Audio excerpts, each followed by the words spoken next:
let her tell it. People on the streets say Sabrina speaks. Tune into the show, she will let you know. Tell all your friends and family.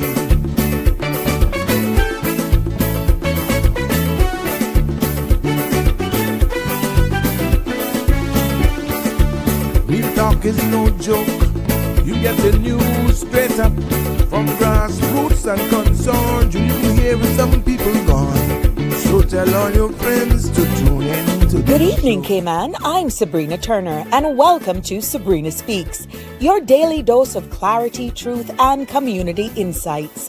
Every weekday from 5 to 6:30 p.m., we're tackling the issues that affect you, from national headlines to grassroots concerns.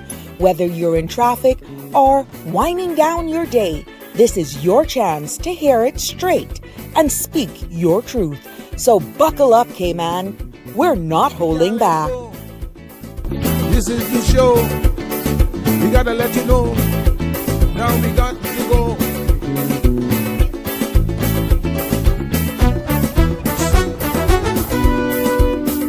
And now here's Sabrina. Well, good evening. Welcome to another episode of Sabrina Speaks, Voices of the Islands, Conversations for the World, and the podcast where voices rise, stories unfold, and inspiration takes center stage. I'm going to go straight into it. The 2024 Auditor General Report is out. Yes, and it is damning. In this episode of Sabrina Speaks, I intend to break down procurement violations. What does Section 19 of the Constitution say and mean? Who does the Auditor General report to? The role of the Speaker and Parliament. Audit backlogs, ministerial failures, civil service accountability, and the silence from even our very governor's office. This is not just about governance, it's about trust. The content you're about to hear this evening, and like any other episode of Sabrina Speaks, including any discussions or opinions from myself, guests, and our participants, is intended solely for general informational and entertainment purposes. It's not a substitute for professional legal, medical, or financial advice. And I encourage you to consult with a qualified professional for specific concerns. Sabrina Speaks disclaims all liability for any decisions or actions taken in reliance on the information presented. And please don't forget to follow, like, share, and subscribe so you don't miss an episode. You can follow me, of course, on Facebook. That's Sabrina Turner, community activist, and on Instagram at Sabrina Speaks. And I'm always here on all the CMRTV.com platforms as well. It is indeed a pleasure to be with you this evening. But you know what? Because this is so important, we'll be right back after this very short message. Infrastructure is more than roads and buildings. It's our lifeline. From pioneers who paved the first paths to today's crews and engineers who keep us going. They power hospitals, connect families, and help us after natural disasters. Let's honor the people behind Cayman's progress. Nominate someone who built or maintained our Cayman Islands At gov.ky/YSCH. Click Nominate today.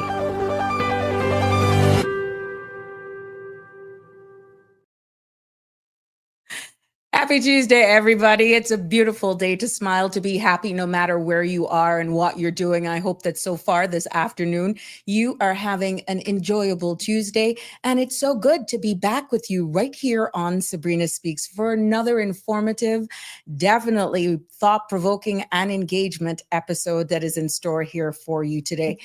Big shout outs and happy birthday to anybody who's celebrating their birthday today. Belated birthday greetings to anyone that I may have missed yesterday.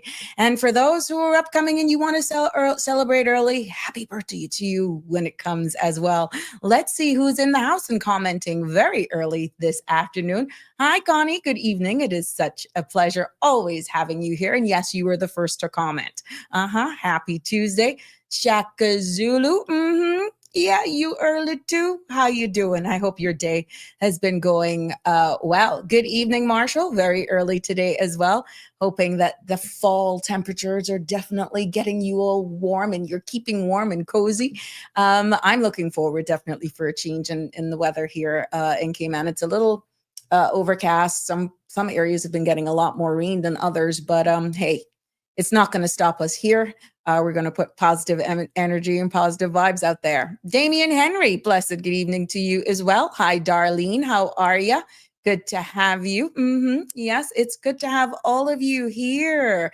Now, I know you may have seen, and I encourage you to go on and keep it locked to all of the happenings on Cayman Mall Road. You may have been aware that there's an accident in Bodden Town on the back road that involved a school bus. This is not one of the videos that is on Sandra's page, but this one was shared with me. And let me see if I can get it here.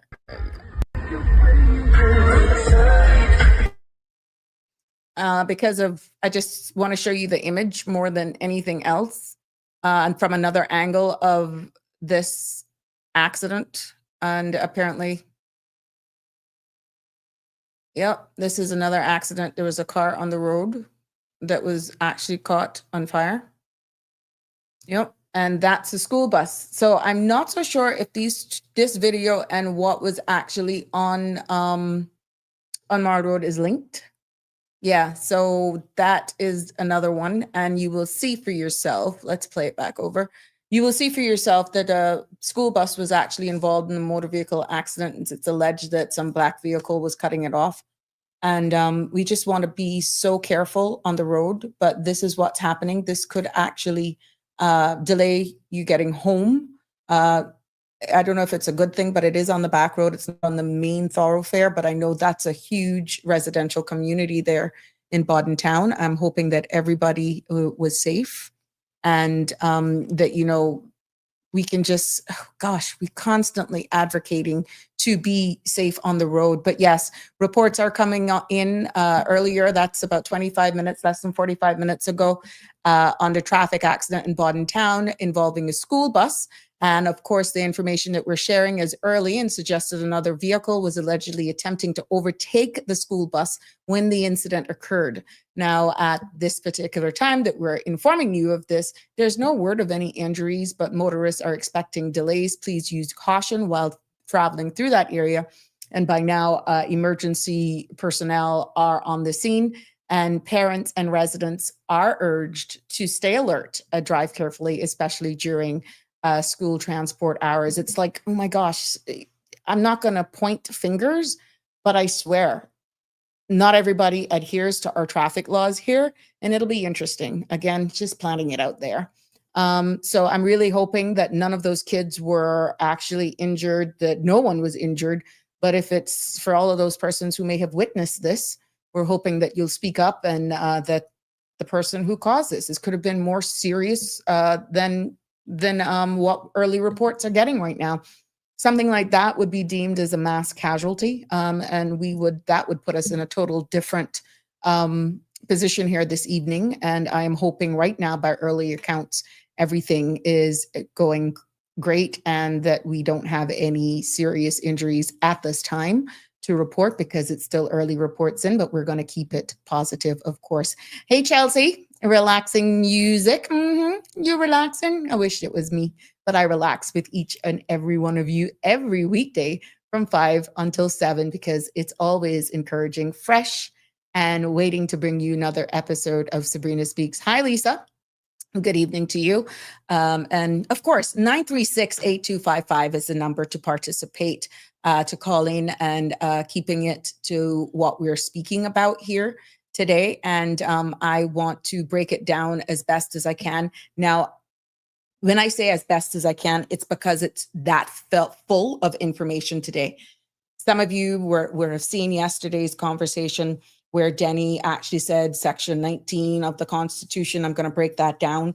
And then because of the Auditor General's report, I think it was some concerns and questions came in. Well, who do we hold those that's supposed to be holding people accountable? Who holds them accountable? I got an answer for that as well. And Also, the role of Parliament, interesting, as it pertains to the Auditor General, and the role of the Speaker. Yes, it's all going to make sense today. And that's why your participation is important.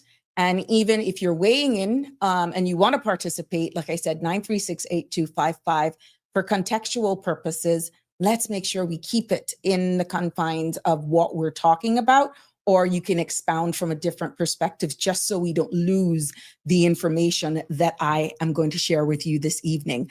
But of course, you are welcome to call in because this space is not the same without your participation. We've been doing well thus far.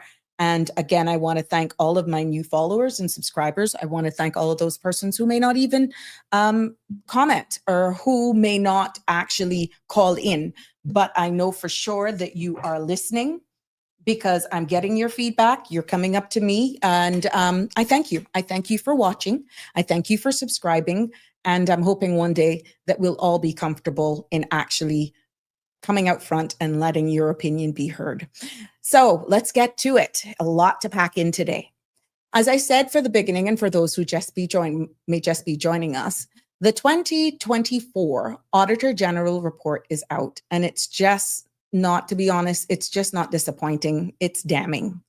And from what this report is actually putting out in the public's domain, procurement violations were cited, financial mismanagement, audit backlogs, accountability failures, and the Auditor General said it clearly. And I quote, "This raises serious questions about the reliability of financial information used for decision making throughout the year." Let me repeat the quote. The Auditor General said it clearly. This raises serious questions about the reliability of financial information used for decision making throughout the year. Now, that's decision making on, more than likely, in this particular case, on the government, how budgets are actually formed, what things they go, be it capital or operational. That actually is what the Auditor General is actually saying here, but I'll go on. But this is just not a technical issue, This is really, if you look at what is being said, and if we continue to go, despite all of the signals being flagged and raised and recommendations being made, which I haven't seen enough recommendations from this, and I'm hoping that's to come, that this is a crisis of governance. Yes, that's exactly what this is actually heading down. And it's a violation of our trust and our Constitution. And it goes back to the infamous and the famous Section 19 of the Cayman Islands Constitution. And that demands that public authorities act lawfully, rationally, proportionately, and fairly. Yes, that's what that section is saying. And I think what we need to be asking today then, who is failing us? Hence today's episode of Sabrina Speaks, and why are we letting them? Yeah. So let's just delve into some of the facts and it for the purpose of today's episode. Again, you're free to call in. You're free to weigh in. 936-8255.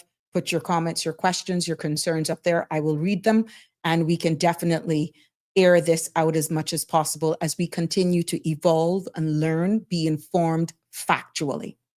Now, as I stated, the Auditor General Report basically highlights serious problems, serious issues.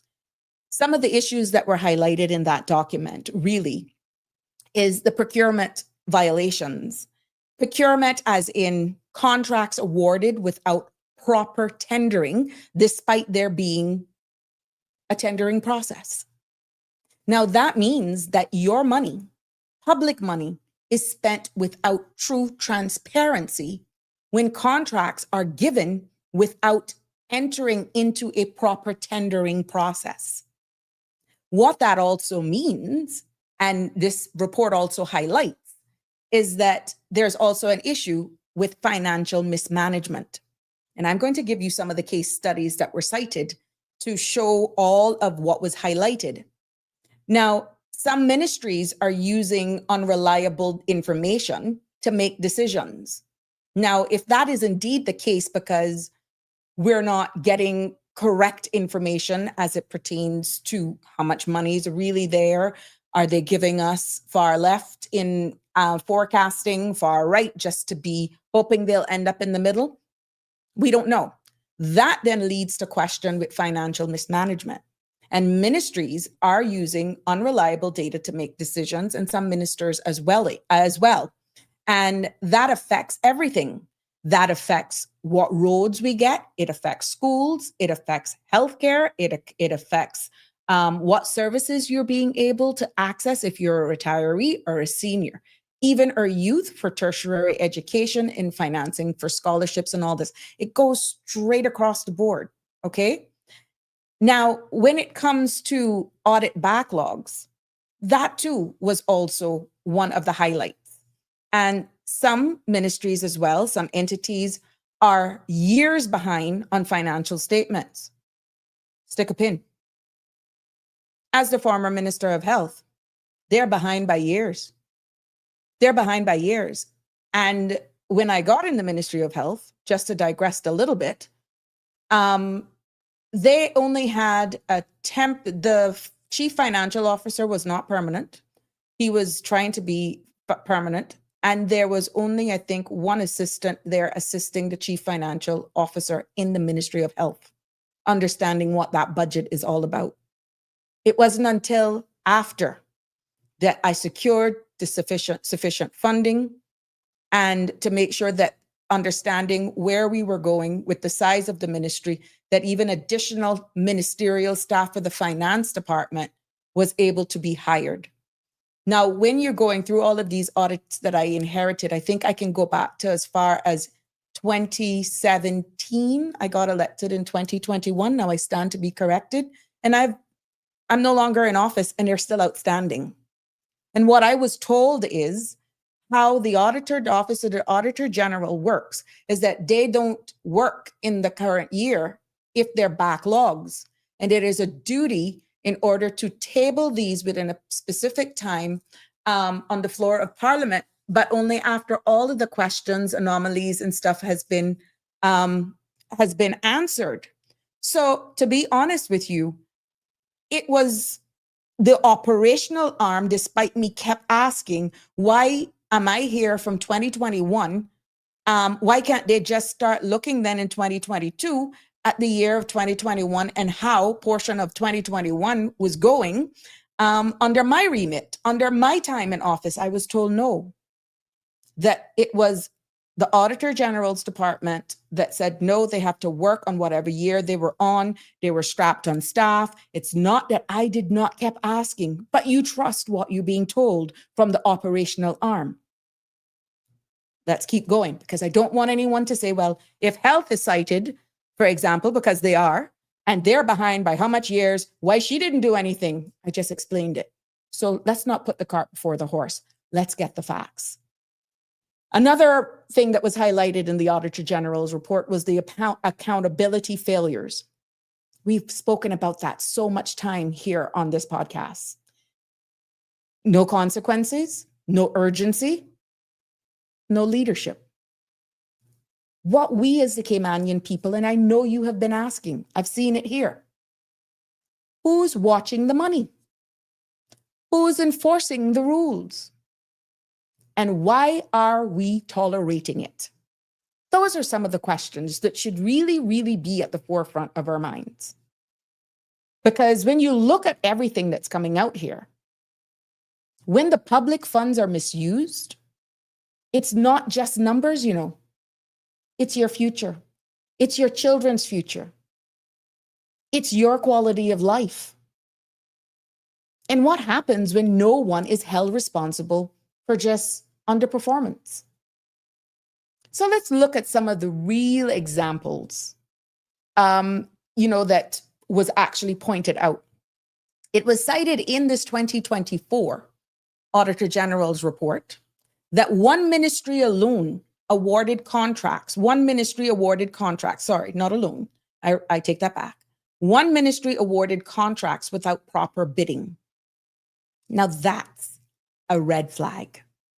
It was also cited in this report that another ministry hasn't submitted audited financial statements in 3 years. I agree. I cited it at the beginning, and I agree with him. It's unacceptable. But it's more than just, in that particular case, the apathy of a minister. It's more than unacceptable when the minister is not, hands are tied for whatever reason, that if they're being told in their ministry, it's not that we're not trying to provide the information.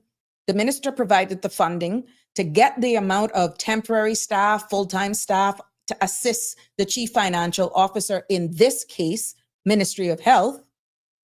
But then they're providing the information, possibly in timing, but then the Auditor General's office, who's responsible for actually signing off on this and unqualified opinions, are saying, look, we're strapped as well. We don't have staff. Now that's outside the Minister of Health's responsibility.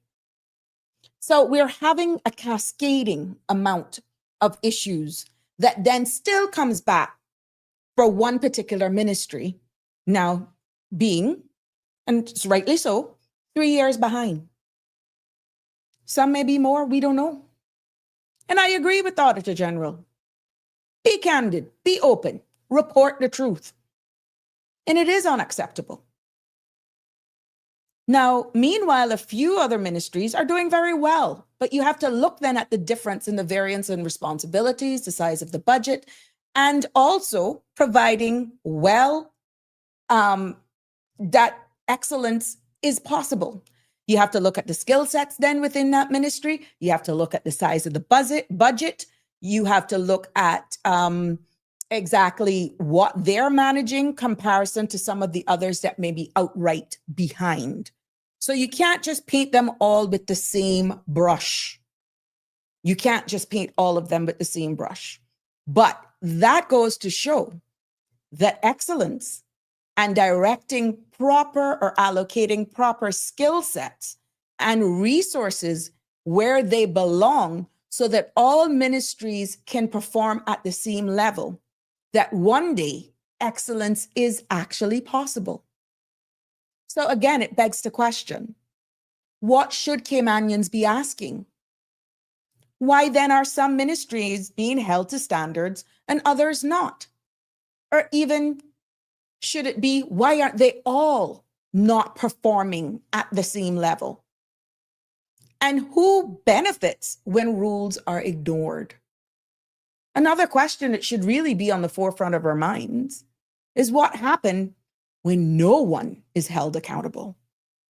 Yeah, you keep asking that. I actually felt like I was out in the wilderness somewhere. It is frustrating because I knew what my responsibility was, but I also knew my limitations when it comes to keeping in my lane. Okay, I knew that. I understood that. And it's in my humble opinion, when one part of government fails, it actually weakens the entire system. And that affects you, whether you see it or not. And what we're seeing here now, for the sake of education, for the sake of information, and this real report, is why you do not shoot the messenger. You do not shoot the messenger when they're reporting the facts. Okay? So let's look into possibly who may be failing us. We're not saying that that is the case. Let's just cite some of the players that are here. You got some ministries, you got the ministries, and you got the ministers. You got some are performing while others are floundering. And why? Is it competence? Is it integrity? Or is it something worse? Then you have the deputy governor. His responsibility is overseeing the civil service. Is he hiring the right people? Are the department heads, the chief officers, hiring the right people? Because he has to do the final stages of it. He has to sign off on every one of those hires. Is he enforcing standards? Or is he asleep at the wheel? These are all of some questions, sound questions to ask. Because when you don't get answers and when you're seeing reports like this, it leaves room for speculation. And it also leaves rooms for questions like these. And then you say, well, oh my God, what's the role of the governor? Well, constitutionally, the governor is supposed to uphold good governance. And then you say, well, where is she? We're not encouraging that because that's taking us down a road that it shows we're not capable of governance, that it shows that we're not capable. It shows the failings of our elected arm, but it also shows the failings of our operational arm as well. Okay? So in my humble opinion, as Caymanians, we should be thinking, are procurement rules being ignored to benefit friends and family? I'm just asking the questions. Or should we be thinking the civil service, is the civil service a place of excellence or a place of entitlement? And is silence then from leadership a form of complicity because they're not being held accountable? When you go into section 19 of the Constitution, again, and you will hear me repeating this a number of times today. Our Constitution says the public authorities must act lawfully, fashionably, proportionately, and fairly. If they're not, they're violating the Constitution. And that, my dear friends, should matter to every single Caymanian. Hi, Sherry-Ann. Welcome to the show. Chelsea, what is going to happen to Caymanians? Well, I hope after today's episode, and I'm breaking it down here for you so that you will know that we will be able to honestly answer that question. Because if you look at the percentage of Caymanians that are holding high positions within the operational arm of the civil service, they are Caymanians. Good evening, Deborah. It is a pleasure to have you here. Hi, Jasara. Hope you're having a good evening. So one may ask the question, who does the Cayman Islands Auditor General reports to? Despite the role being an independent watchdog. So if that question has ever questioned, because now you're hearing about this real report, you're hearing that I'm saying, yay, he did his job. That's a Caymanian doing their job. The Cayman Islands Auditor General, listen carefully, while operating as an independent watchdog, formally reports to the Legislative Assembly, now known as the Parliament of the Cayman Islands. Did you hear what I said? The Auditor General formally reports to the Parliament of the Cayman Islands. So in short, the Auditor General reports to you, the people of the Cayman Islands through your elected representatives of the Parliament. So if your representatives fail to act, you have the right to demand better. Yeah, that's who the Auditor General reports to. He reports to you, every single citizen of the Cayman Islands. And that conduit, that vehicle, is through your elected representatives in Parliament. So here's how it works. Inspiring. Hi, I'm here enjoying the show as usual. Thank you so much. Here's how it really works. The Auditor General is appointed under the Public Management and Finance Law and also the Constitution. Although it's independent from the executive branch, and what that is, ministers, civil service, and the governor. That's the executive branch of government. The Auditor General reports directly to Parliament. Hold on. Now that means audit reports are tabled in Parliament, just like this one. And you may ask, why? For the same reason. For elected members of Parliament, then, to review, debate, and acting on the findings.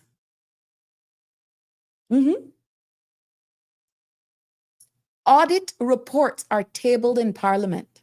Your elected members of Parliament, your MPs, are then responsible for reviewing these reports, debating them, and acting on the findings. And the Public Accounts Committee that half of you don't even sometimes listen to, that is a subset of Parliament.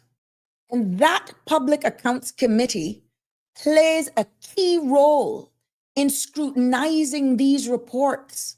And sometimes they have the right to call witnesses for accountability. Remember yesterday, I said sometimes senior civil servants cringe because they have to go down and they have to ask questions, remember? And some of them are nervous and they don't want to go there because they feel that the ministers are coming after them too hard. Why are the elected members of Parliament coming after them hard? You know why? Let's go back to the top. Because the Auditor General reports to you. That's why. You, the voting public, every citizen of the Cayman Islands, the Auditor General reports to you through the MPs. Yes. So when they are actually called or summoned down to Public Accounts Committee, that's what they're there for, to be questioned. To be questioned. So you say, well, why independence matter? This is why. And it's going to make some sense. Again, he's an independent, or that position is an independent watchdog. The Auditor General is not beholden to the governor. The Auditor General is not beholden to the deputy governor. The Auditor General is not beholden to cabinet ministers. And you know why? Because this independence ensures that audits can be exposed. Failures without political interference. You understand why you need somebody in that position that ain't no friend or foe, just somebody to do their job without political interference. The independence ensures that audits can be exposed without political interference. However, if the Parliament fails to act on the findings of these reports, the system breaks down and public trust erodes. What I'm sensing is that you're hearing all of these things and people are just going like in a vortex. So who's holding who accountable? Hold on. I want you to slow down, which is why it was important for me to have this show today, to bring up this topic. Because I see Danny talking about the Constitution and a lot of people not realizing what Mr. Danny is doing. He keeps citing this section of the Constitution. And I'm hoping today I will break it down as to why it's important and attach it to this report. This is what we should all be looking out for. If the Auditor General is even pressured, ignored, or sidelined, red flag. I think Sandra has a red flag. I need to ask Eric to give me a red flag because I can eat it. If Parliament fails to debate or act on reports, it signals a failure of your democratic oversight. How much of those elected MPs will read this, digest it, tear it apart? Because they are there as your eyes, your ears. If the Public Accounts Committee becomes politicized or even inactive, that in its very own self undermines the entire accountability framework. Remember what I said earlier. Please remember, but I'll repeat it for those just joining us. The Auditor General reports to you, the people, through your elected representatives in the Parliament. And if your representatives fail to act, and I'm hearing someone who can't even find their office, someone who don't know where they are, someone don't know how to get through, there are layers and layers and layers and layers to try and get to them. If your representatives fail to act, you have the right to demand better. There's a reason why I'm educating you, Cayman. There's a reason. In elected office, not that I didn't have the time. Again, you respect those around the table with you. But now I got a time. I could use my time to educate you. Because one of these days, you will remember every word and every episode that I've shared here. You may then ask, after hearing all of this, good evening, Ms. Rose. It's a pleasure to have you in the house with us. What happens then if this current Caymanian, let me just stress, it's a Caymanian, Auditor General then is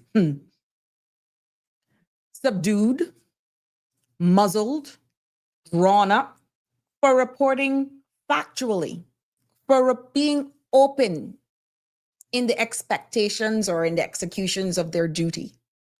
And then you may say, what would that represent?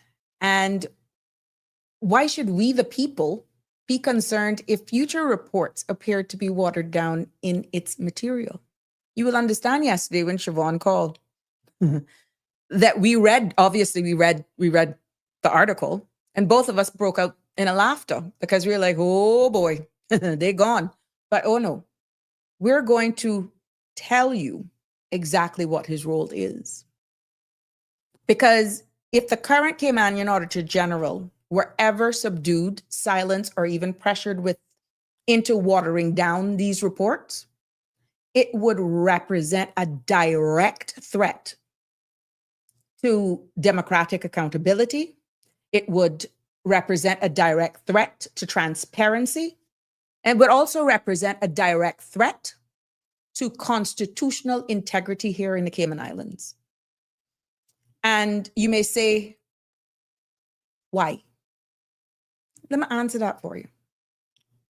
Here is why that matters, and why every Caymanian should be deeply concerned if we see it going down that road. What it would represent is, one, a breakdown in oversight. Because then the Auditor General is one of the few independent roles, we could call them watchdogs, that is tasked with holding government accountable. And if that position, for whatever reason, because they are putting in reports the truth, is muzzled, it signals that those in power fear scrutiny. It even undermines the checks and balances that protect public funds.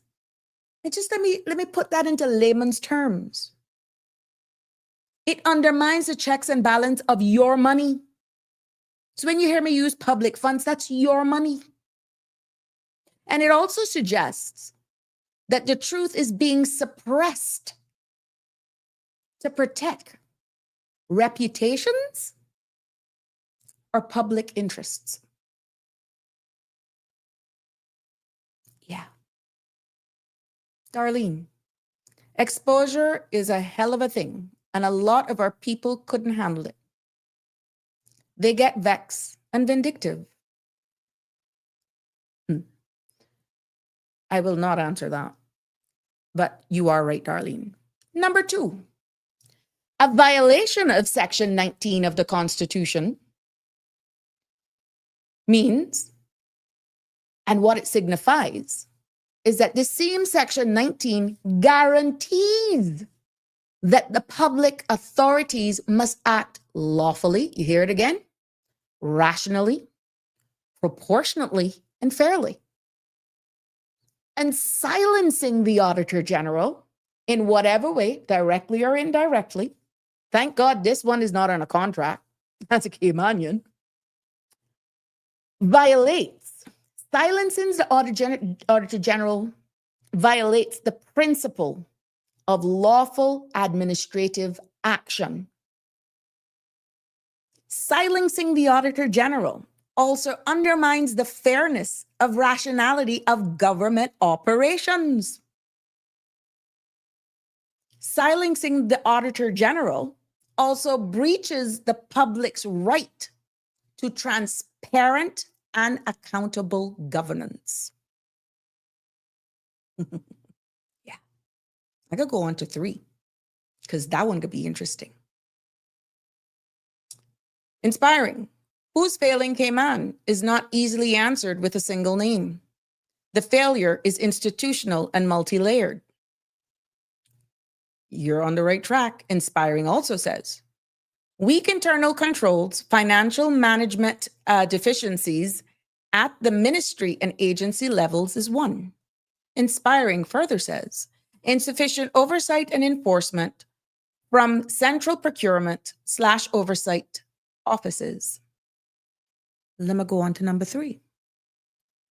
A warning sign of corruption or authoritarian draft. That is when independent voices are silenced. When independent voices are actually silenced, guys, it often precedes misuse of public funds. It often precedes misuse of your money. It often precedes cronyism and nepotism, where it's around a certain big boys club. All depends on what party you're with. It all depends on who you speak up to. I'm not going to go there because I'm keeping it real. This is too important to be fooling around. It often precedes erosion of civil liberties.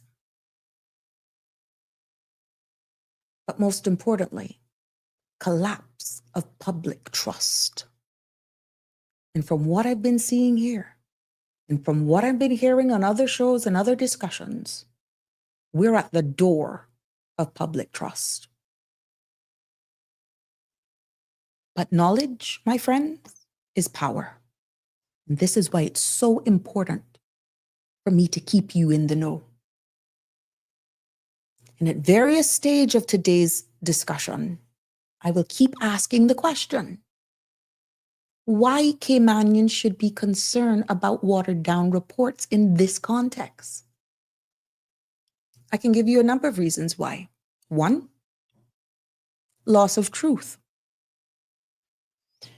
Future reports that omit key findings in what you don't know don't hurt you, but eventually it'll want to come out in the wash, will come out in the rinse. Future reports that omit key findings or soften language. 1, prevent the public from knowing how their money is spent.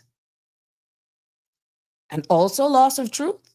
It shields underperforming ministries and officials from consequences. So who covering up for who? It also creates a false sense of competence in government. This is why it's important that you don't fall for the $1,000. This is why it's important you don't fall for the how much loads a mile. This is why it's important you don't sell your vote. Number 2, manipulated public perception.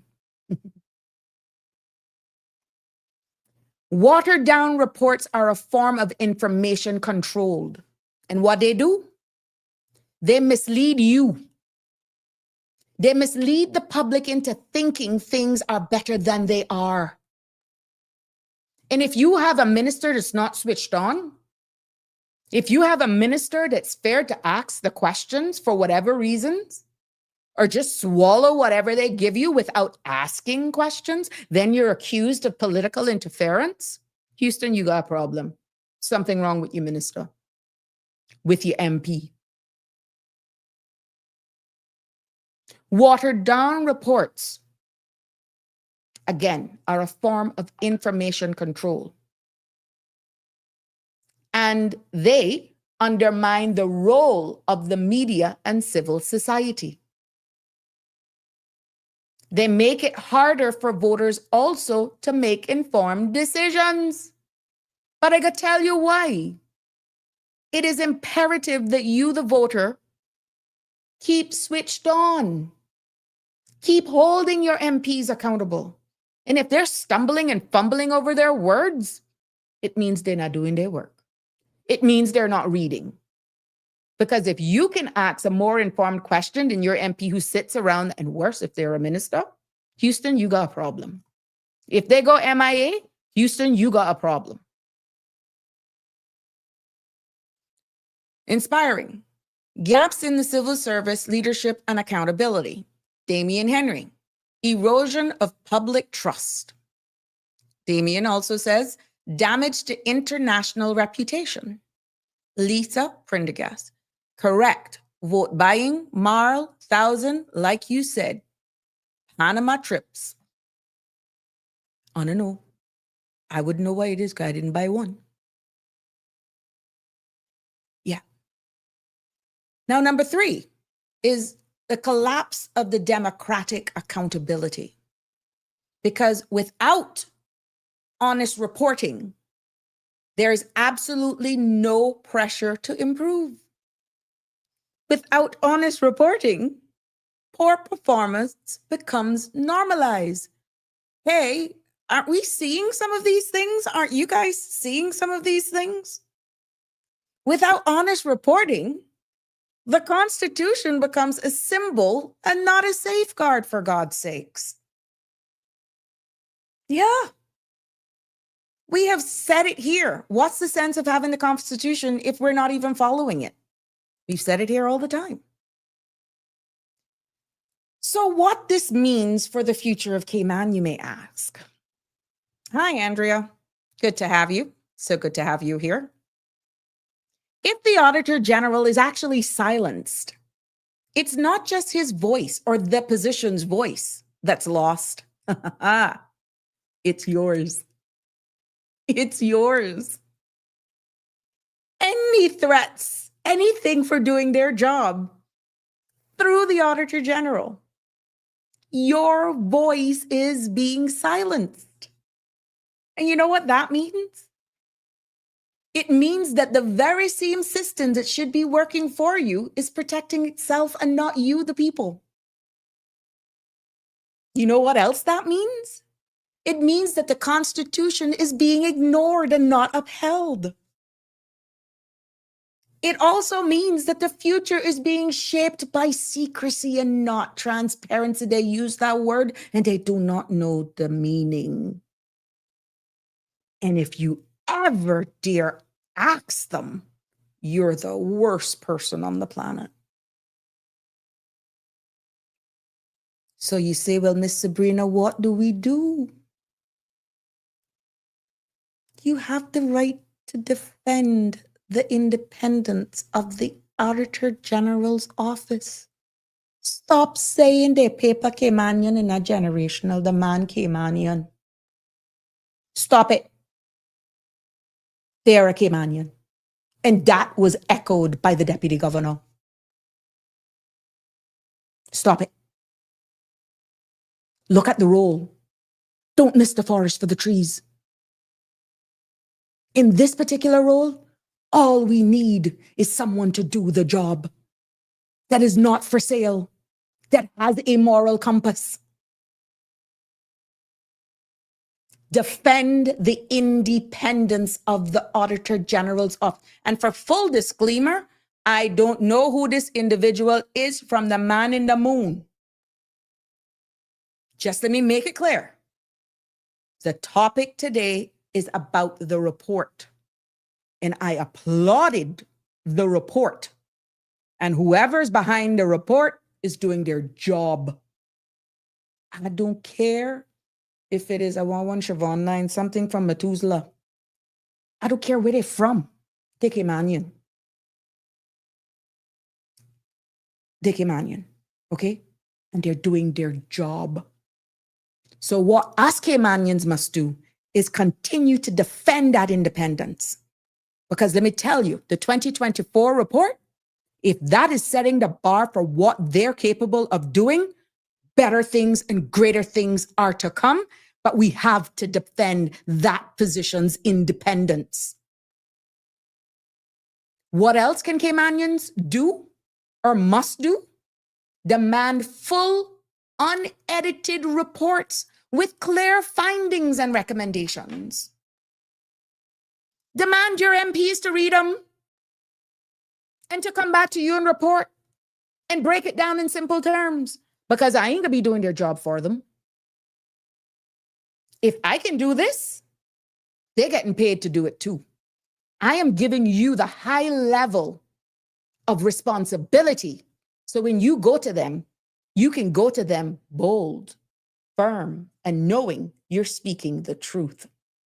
They ain't doing you no favors when they're answering questions surrounding this topic. That's their job.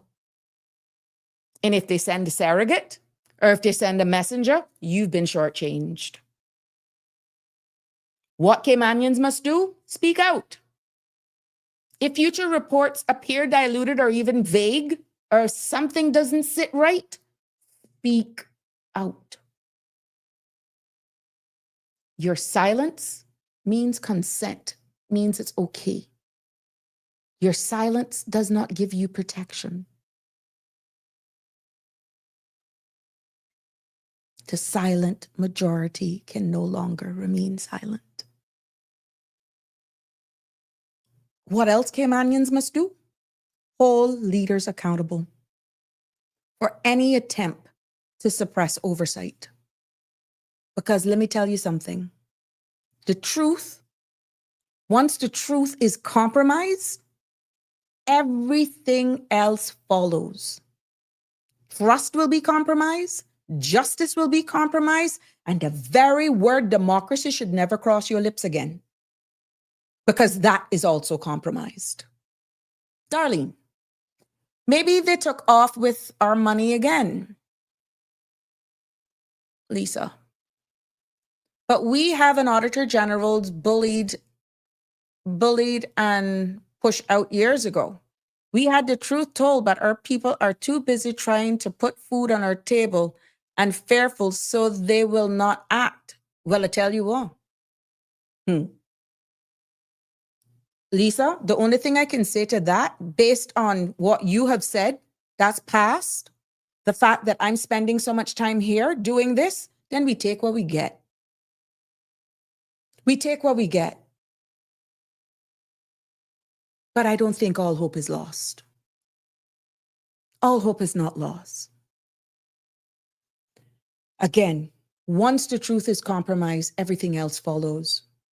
From trust, justice, and even democracy. So don't make them use that word to you about democratic right. Because when you start suppressing the truth, and especially in that position, democracy has just been devalued. Inspiring. If the system is broken, what is the first fix Cayman needs to restore trust and accountability? Oh, hold on, I can tell you how to do it. Hold on. First of all, it starts at the polls. I digressed. A question may come, the Cayman Islands, about the Parliament then, when you understand who and where the Auditor General reports to, right? The question could be, the Cayman Islands Parliament, is it independent or is it core government? Is it a part of core government? Okay. And for the sake of this, you may say, but she's talking about the Auditor General Report. It all has to make sense. As Caymanians, we need to understand that this distinction, especially when discussing accountability and constitutional governance, we must understand the two, core government and Parliament being independent, okay? Remember when they changed from Legislative Assembly? That was when the Parliament was under core government. But now it's separated. Why? It's an independent body, like a statutory authority, like an independent body, but I'll get down into it. Just let me be as clear as I can. Parliament is not part of core government. I kind of went into that, okay? It's supposed to be its watchdog. But when, if you look at the intricacies, and that kind of answers the question that I think Lisa had about who holds who accountable, whatever. One of the trips there, and I come into it. Parliament is not a part of core government, number one. It is supposed to be its watchdog. But when members, ministers, your MPs sit in Parliament and oversee their own ministries at the same time, who's really watching whom should be the question. So Caymanians must understand this separation, because it's literally, once they step into the floor of Parliament, it's a different world. They need to take off that hat. And then there, and only there in Parliament, you are representing the people. Because what happens then if Parliament becomes a rubber stamp? The Constitution primarily is diluted as suggestion and not really what's intended purpose is for. And that is a safeguard. So understanding the role of your MP, when they step in Parliament and they're a part of that Parliamentary Managerial Council, they have taken off that hat and they are there solely for you. And that's why they've separated. So yes, the Parliament is constitutionally separate from core government. But in practice, the lines can be blurred. You can say, oh God, we should go in with this again. Let me try my best to break it down. Parliament, as we now know it, was formerly called, as you know, the Legislative Assembly. It is the legislative branch that is responsible for making laws, approving budgets, and holding the executive accountable. So you say, well, who's the executive? That in the cabinet? Remember, it's two separate entities. Now, the executive is composed of elected members of Parliament, your MPs, including ministers and backbenchers. And this whole Parliament is presided over by the Speaker of the House. I could get to that position too. That is your Parliament. That's what it is, okay? Core government, on the other hand, refers to the executive branch. You understand why I say now when the MPs go down to Parliament, they're taking off the one hat and putting on an independent hat? Core government, referred to as the executive branch, as I alluded to earlier on, is the Premier, the cabinet that consists of 8 ministers, chief officers, and the civil service, the operational arm. And core government is responsible for implementing laws, managing ministries, and delivering public services. We still on core government. Core government also includes the deputy governor and governor in their administrative roles. So you understand where your elected MPs, and worse if you're a cabinet minister, is wearing 3 hats: executive branch, parliamentary branch, and when they use the term politics as local, they're responsible for you on the ground as well. I'm not telling you this to feel sorry for any of them, I'm just letting you know their roles. You campaigned like you didn't know what, you bought what you had to buy, now give your people value for money. Okay? Let's go back. The constitutional separation, under the Cayman Islands Constitution, Parliament makes laws. Government, the executive arm, government, including the civil service, executes them. Parliament makes the laws.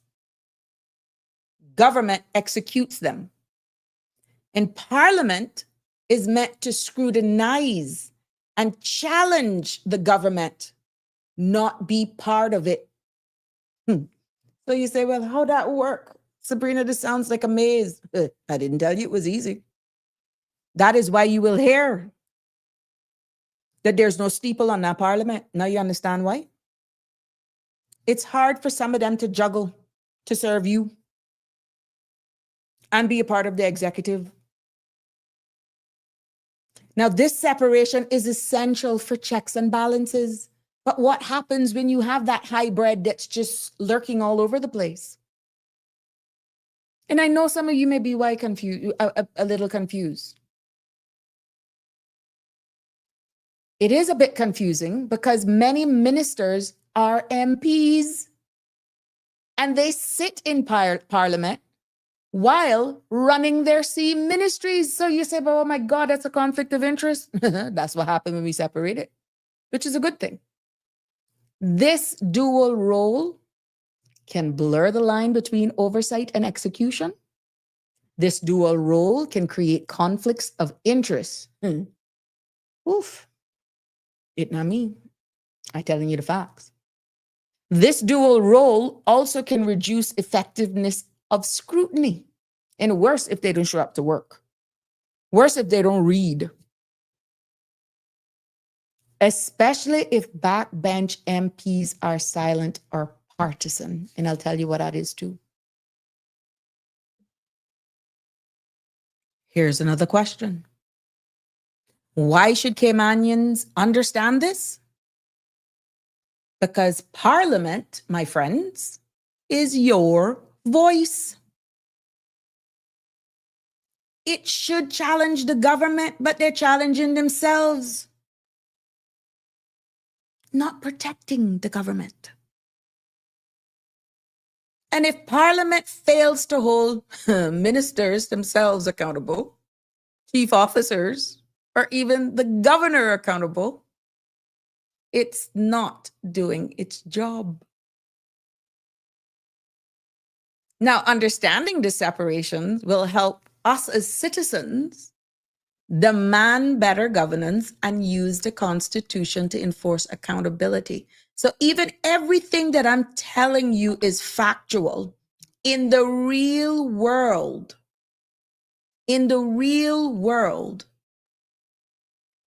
that is a huge responsibility and trust and integrity and some kind of moral compass when you're casting your vote. Now that I am sharing with you that role that you need. So if you can be bought, you can be sold. Is it making sense now?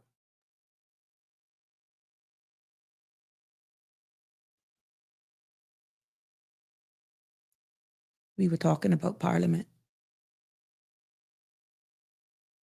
The question is, then why is it so important to have a Speaker of Parliament? We understood that they preside over the Parliament. But why is it so important then that a Speaker is fair, balanced, nonpartisan, and not at risk of being bought or taking sides in Parliament?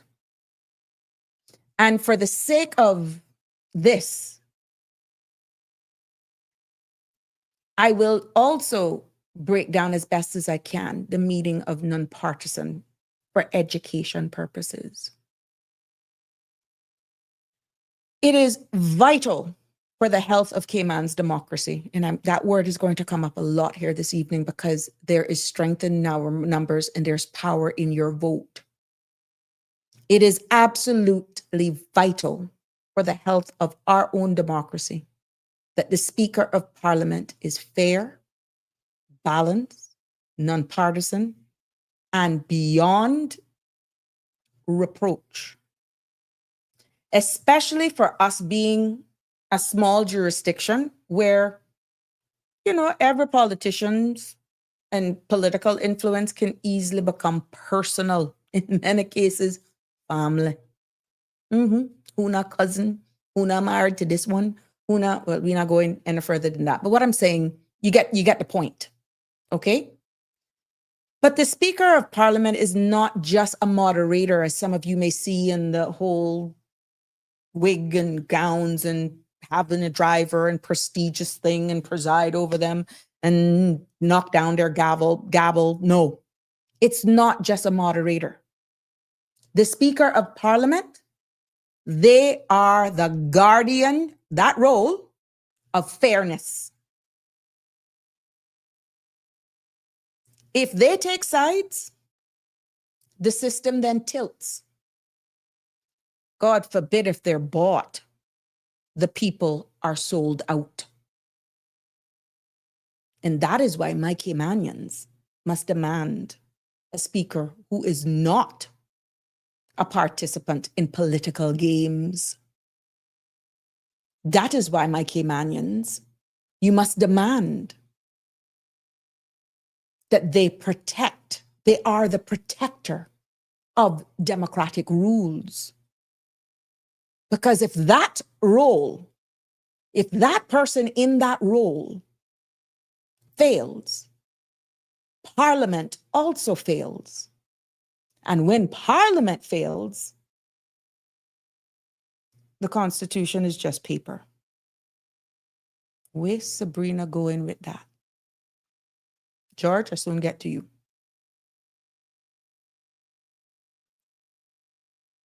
The Speaker of Parliament role is the presiding officer for the House. It is the person who then is responsible for maintaining order during debates.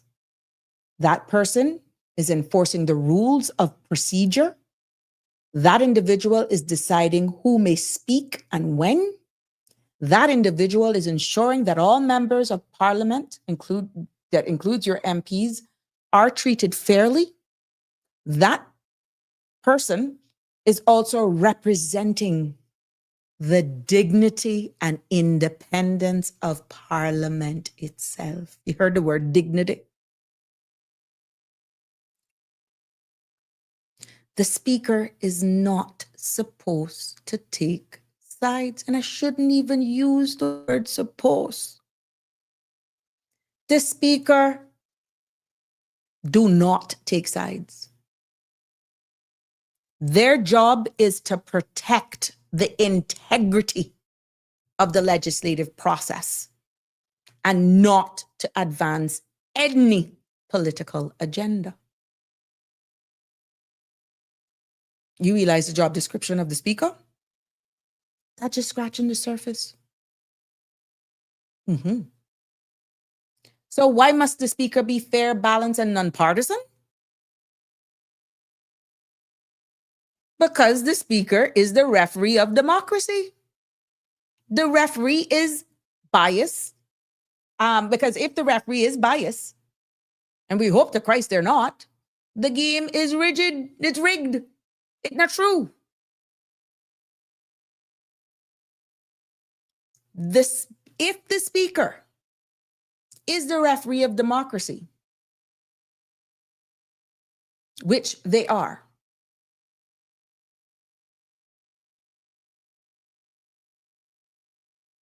and at the end of the day, why should it matter, you may ask? It's more than just sitting up there through long meetings. I can name about 4. It matters because it protects minority voices. It matters because it prevents abuse of power. It matters because it upholds the Constitution. And it matters because it preserves public trust. And minority voices, a fair speaker ensures that opposition MPs and independent voices are heard. So even if you are in is it Northeast or Southeast corner, that you're not politically aligned with any one of the parties or even a part of the opposition, even them is protected. And when it talks about prevents abuse of power, a nonpartisan speaker blocks attempts to silence dissent and manipulate debate. So they can't be hinting little things, whether or not their mic is on or off, or winking, or doing funny little gestures. No, because that can manipulate a debate. So it may be a little chuckle sometimes when you look at the debate, but I cry, I cringe. And for those small-minded people who may be thinking, well, who gives her so much right? How she know all of this now? Again, no one really knew my worth. But I got time. I got time on my hands now. And I got to educate my people.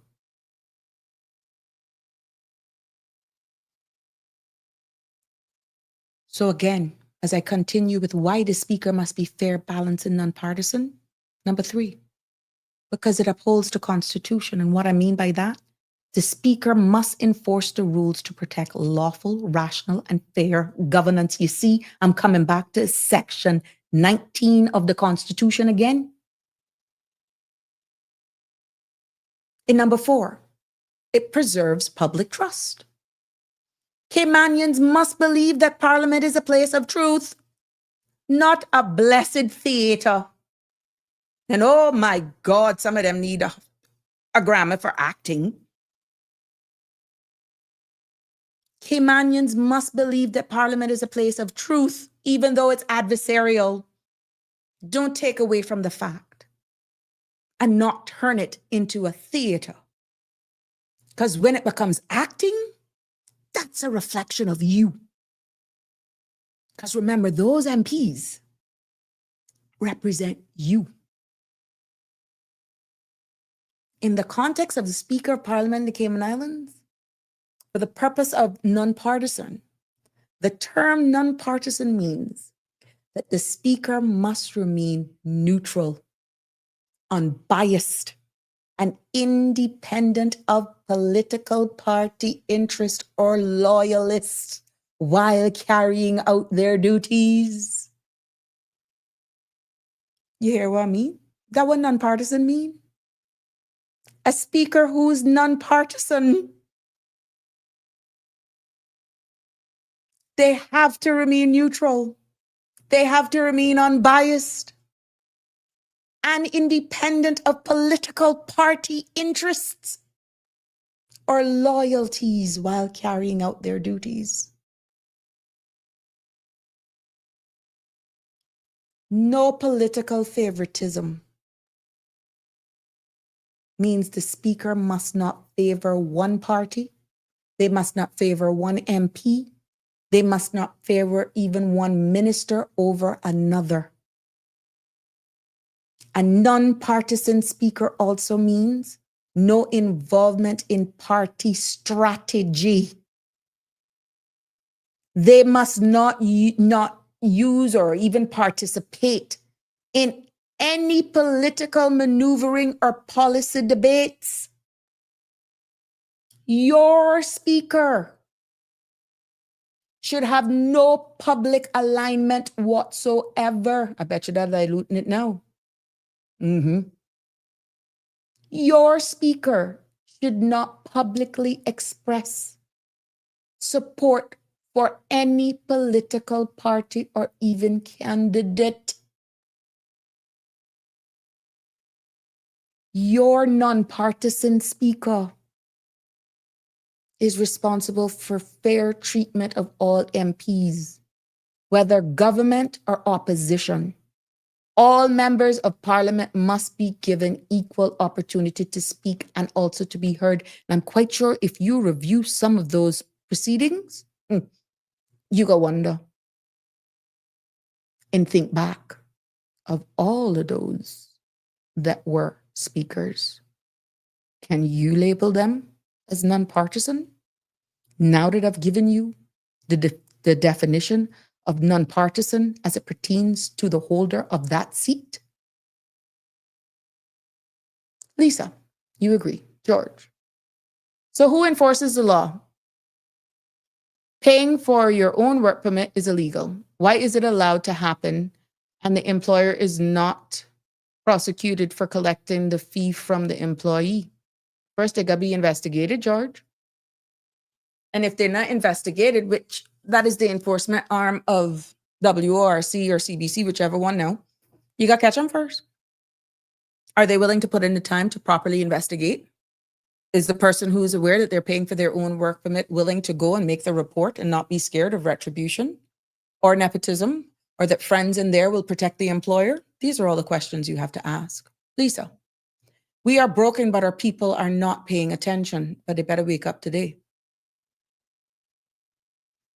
Darlene, can't speak too hard now, though, I'm getting my paycheck. Mark, hi, everyone. How are you doing? Sabrina, good to see you. It's a pleasure to see you, too. Neutral all the way. Mark? No, it's because you know what you're saying. Okay, I know I'm a little late on some of the comments, but I want to make sure that I don't have, in case there are any questions. More actors in Hollywood. Darlene, you something else. Lisa, 4 years, had privilege to have a conversation of senior attorney general who worked in the BVI, stated BVI was so corrupt and Cayman Island was right behind. And Cayman Islands was right behind. Cayman is on fire. Okay. Darlene, had to keep neutral. We have give you the job. Hard to keep neutral. They gave you the job. Oh, well, that wasn't even offered, Darlene, to be honest. I kind of see, when they gave you the job, it wasn't offered, but that's okay. In hindsight, you wouldn't be educated if I was there, but I would educate you. I'll tell you that much. Investigated by who? George, the enforcement officers. Enforcement. If the person who is the victim, they need to go to enforcement and make the report, but that's the problem. Enforcement officers do the investigation. Darlene, it's so funny how certain people was so loud and all of a sudden gone mute. Darlene, you is like a austerizer blender. I'm not taking you on. Done. Yeah, they have been happening for a time. Darlene, you are trouble. You are like a blender. Yeah. So let me continue. George, you a blender too. So one may say, why this matters in the Cayman Islands? Yeah, it matters. It matters that you have the right speaker for all of those things, nonpartisan. Because in a small jurisdiction like ours, political relations are often too bloomin' personal. And the speaker may have previously been elected as a party member or hand-selected for other reasons. And the risk of bias or influence is that much higher. Yeah, Connor, you got it. You got it right. That's why a non-partisanship is essential. And the speaker must rise above politics and protect the integrity of Parliament, or protect the salary, or who put them there. Yeah. Now let's delve a little bit into the constitutional responsibility where the speaker is concerned. As I stated earlier, the speaker is the guardian of parliamentary fairness. And if they act in a partisan way, The whole debates can be manipulated. The opposition voice can be silenced, and laws can be passed without proper scrutiny.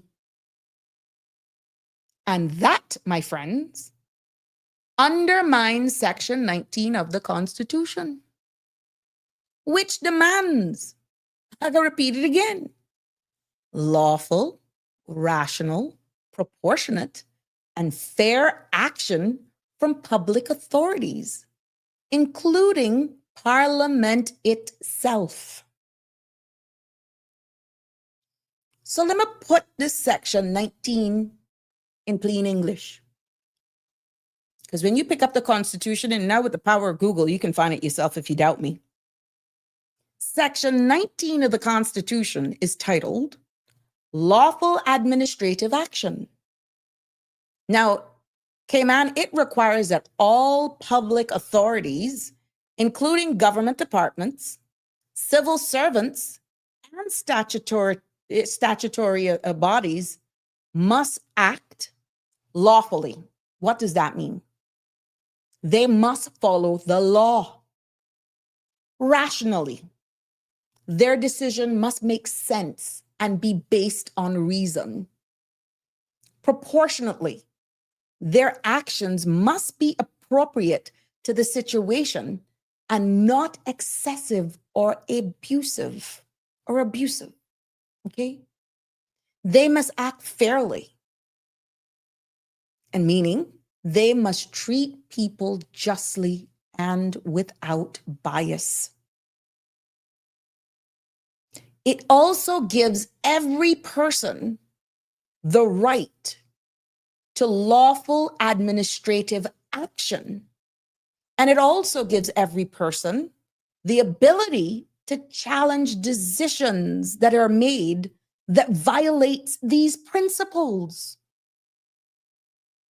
And you will say, well, what are those principles? For those of you who may have just trying to process everything that I'm saying, or may have stepped away for a beverage, those principles are lawfully, rationally, proportionately, and fairly. Again, it comes down why it matters. Let me tell you why it matters. Why does Section 19 of the Constitution matters? It's because this specific section of the Constitution is the backbone of accountability. It's the spine of accountability. We've been using that word. There's no accountability in government. Hey, it's your Constitution. It's what protects you, the citizen, from abuse of power. It's what protects you, the citizen, from corruption.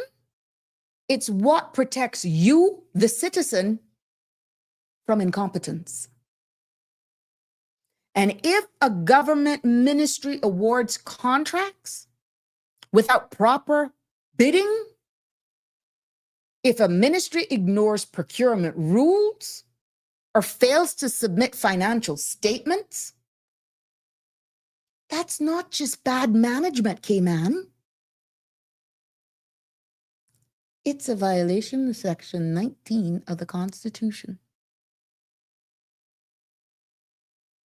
Or do you want to ease it up a little bit? Let's rephrase that then. So we're used to that. It could be a violation of Section 19. Or are you going to be hard and fast and say remove the could be and just say it's a violation of Section 19? Because right about now, I know you all out there are fed up. And if a civil servant makes a decision that's biased, irrational, or unfair, you have every right to challenge it in accordance to Section 19 of the Constitution. Someone mentioned about international reputational damage and risk. It could have a world impact. Because when the Auditor General reports procurement violations or unreliable financial data, it raises serious questions about whether ministries are acting lawfully and rationally. The world impact is that if the deputy governor fails to enforce standards in the civil service, it itself may be in breach. They may be breaching the fairness and proportionality expected in accordance with Section 19 of the Constitution. And also, if the governor remains silent in the face of systematic failures, that in itself undermines the constitutional duty to uphold lawful governance. That's real world impact on this jurisdiction. So it boils down again. What should be on every Caymanian's mind? Are public authorities following Section 19 or ignoring it? Do we have a system in place to enforce it? Are we, the people, using our constitutional rights to demand better? Or are we expecting persons like myself, Siobhan, Denny, Sandra, Lisa, to do it?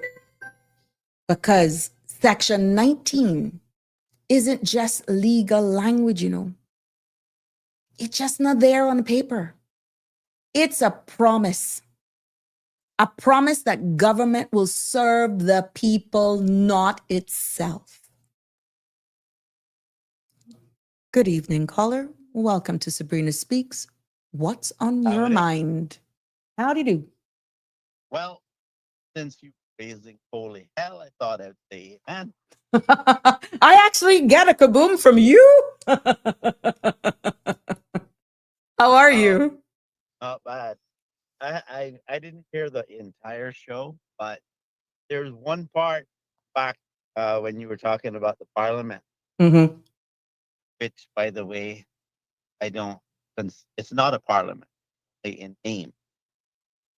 But you said that it makes laws. Technically, the parliament doesn't make laws. The legislature Mm-hmm. laws. Because the parliament is the elected Members, which is why I said they had dual hats. but legislation Mm-hmm. is made into law Mm-hmm. by the legislature, In Parliament. which is parliament and the governor. Mm-hmm. So when the governor assents to the law, that is an act of the legislature, Mm-hmm. the group known as the parliament plus the governor. Mm-hmm. It's the elected members that debate Mm-hmm. and quote pass Mm-hmm. laws. Mm-hmm. But that's just a fancy way of saying recommend to the governor right. what should be made into law by the governor's signature. Okay. Now, I don't like that. Are you on speaker? Yes. Come off because you're coming in and out. All right. Much better. All right. I don't like the term, the name, parliament. Mm-hmm. Why? It's an inaccurate description of the entity. Mm-hmm. It was called the Legislative Assembly for a reason. But as I heard it explained to me, is that they wanted to change the name so that when they travel, Mm-hmm. people would be more familiar with what. And I don't For buy terms, yeah. Mm-hmm. that I don't buy that argument because places in Canada and Australia still use the term Legislative Assembly, Mm-hmm. and they're much bigger than we are. Mm-hmm. But the specific reason why it's absolutely wrong Mm-hmm. to call it a parliament is that a parliament is a sovereign legislative body, and the Legislative Assembly is a subordinate legislative body. And that should make it clear why it's wrong. Okay. right? Now that you put it So, that way, yeah. and so if you think about Erskine Mays and what the privileges And they use of that a lot. Yeah. what the privileges of Cayman's house are, Mm-hmm. then you realize that we can't have privileges that exceed the House of Commons, Mm-hmm. because the House of Commons is the sovereign legislative body, Mm-hmm. and the House here is a subordinate one to the House of Commons. Okay. So the proper description of what we have in Cayman is a legislative assembly. Still, despite it having Yeah. a label of parliament. That's right. Because we're not sovereign. Mhm. We don't get to do whatever we want to do, regardless of what the UK thinks, Mm-hmm. which is what It's true. That came up Right. here on a couple podcasts, on a couple episodes. People were saying, so Right. what do we do? And I'm saying, we can't do anything. We're not independent.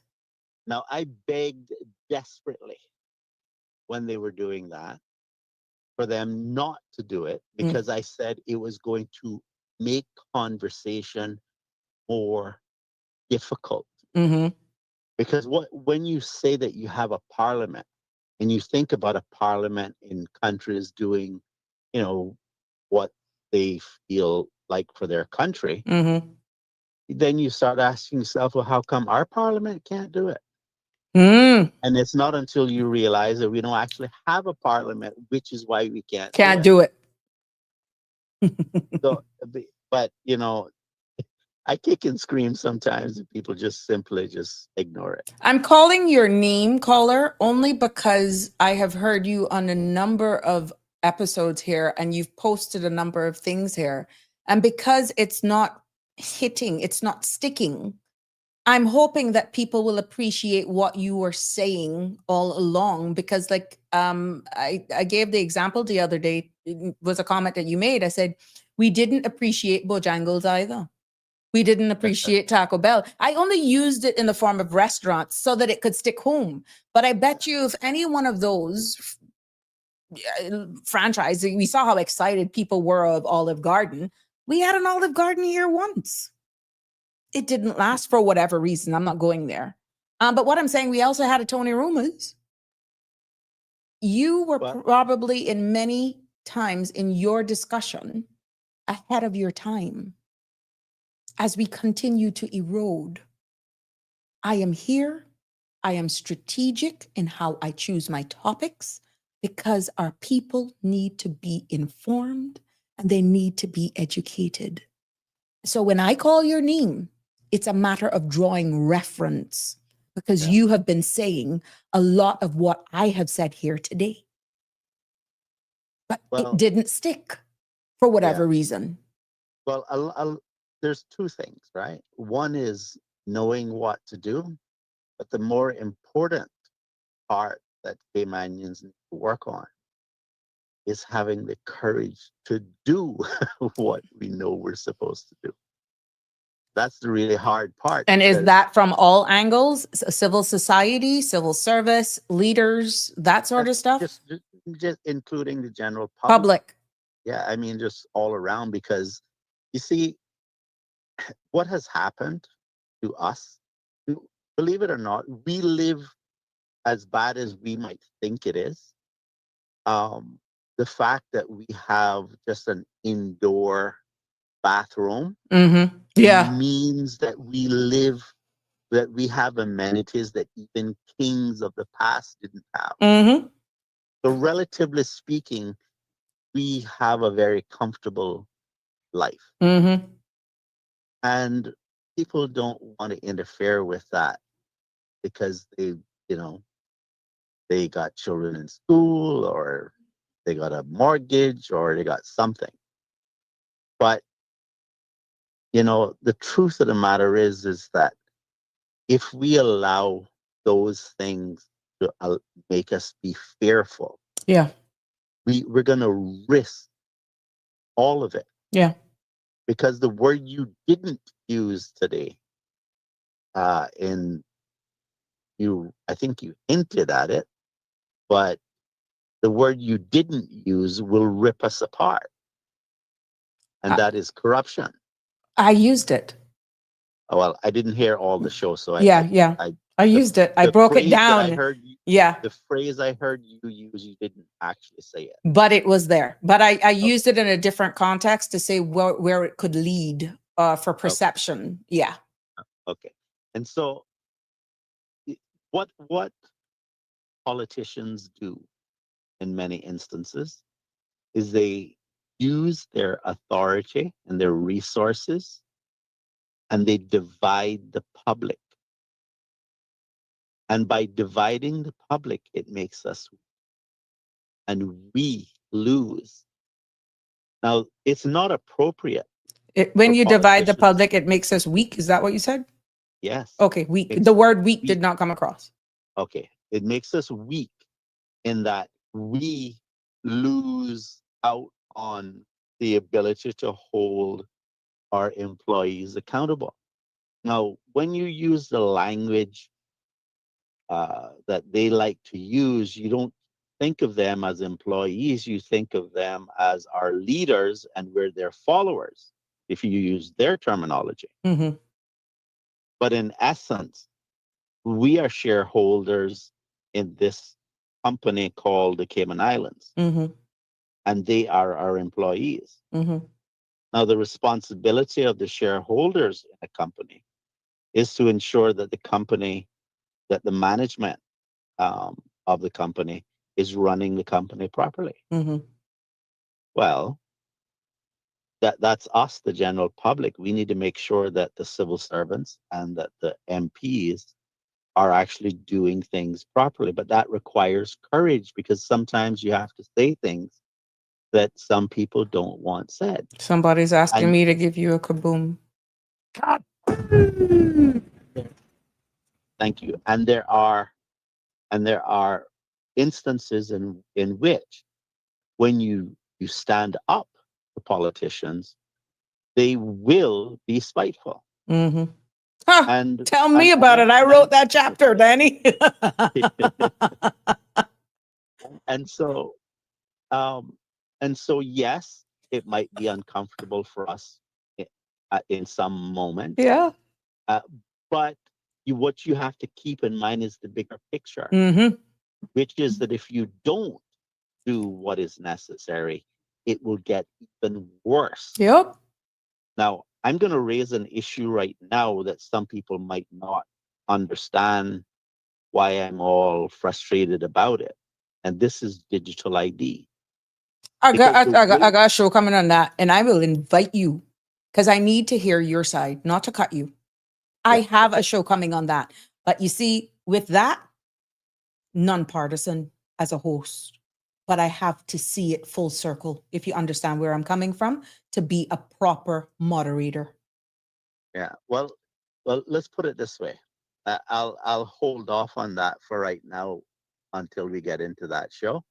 But the point that I'm making is that there are tools. If you think of a hammer, Mm-hmm. right? You can go to on a construction site and you can make a living with a hammer. Mm-hmm. But a hammer is actually a deadly weapon. Mm. And you can kill someone with a hammer. Mm-hmm. And so the problem that the general public has when it's looking at what it's giving politicians to use, they think of it for the good reasons. That is to go out on the job and on a construction site and to make money and pay bills. Mm-hmm.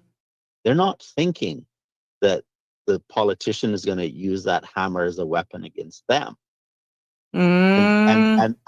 And as a shareholder in a company, Mm-hmm. your obligation is not to just think about how much money you can make or what problems you can solve for people in society to Mm-hmm. grow your business, but you also have to think about the risk associated Right. with running the business. Right. And so we have to be mindful of what we hand politicians. And some of the things that the general public are willing to hand politicians, Mm-hmm. I mean, I sometimes I just shake my head in disbelief Give us an example because for the if sake you, of this well, forum. well, digital ID, but we'll talk about that Okay, that's where in the you're okay. future.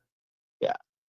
And so, but what I'm trying to get across is that being afraid is not a good thing to do. Mm-hmm.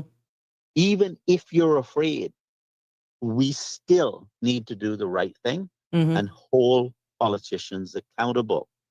They are our employees. We are not their possession. But they can be changed every 4 years at the poll. We have a bigger picture here, which was the purpose of highlighting Right. the And watchdogs, the independent watchdog position of the Auditor General and the Office right. of the Ombudsman.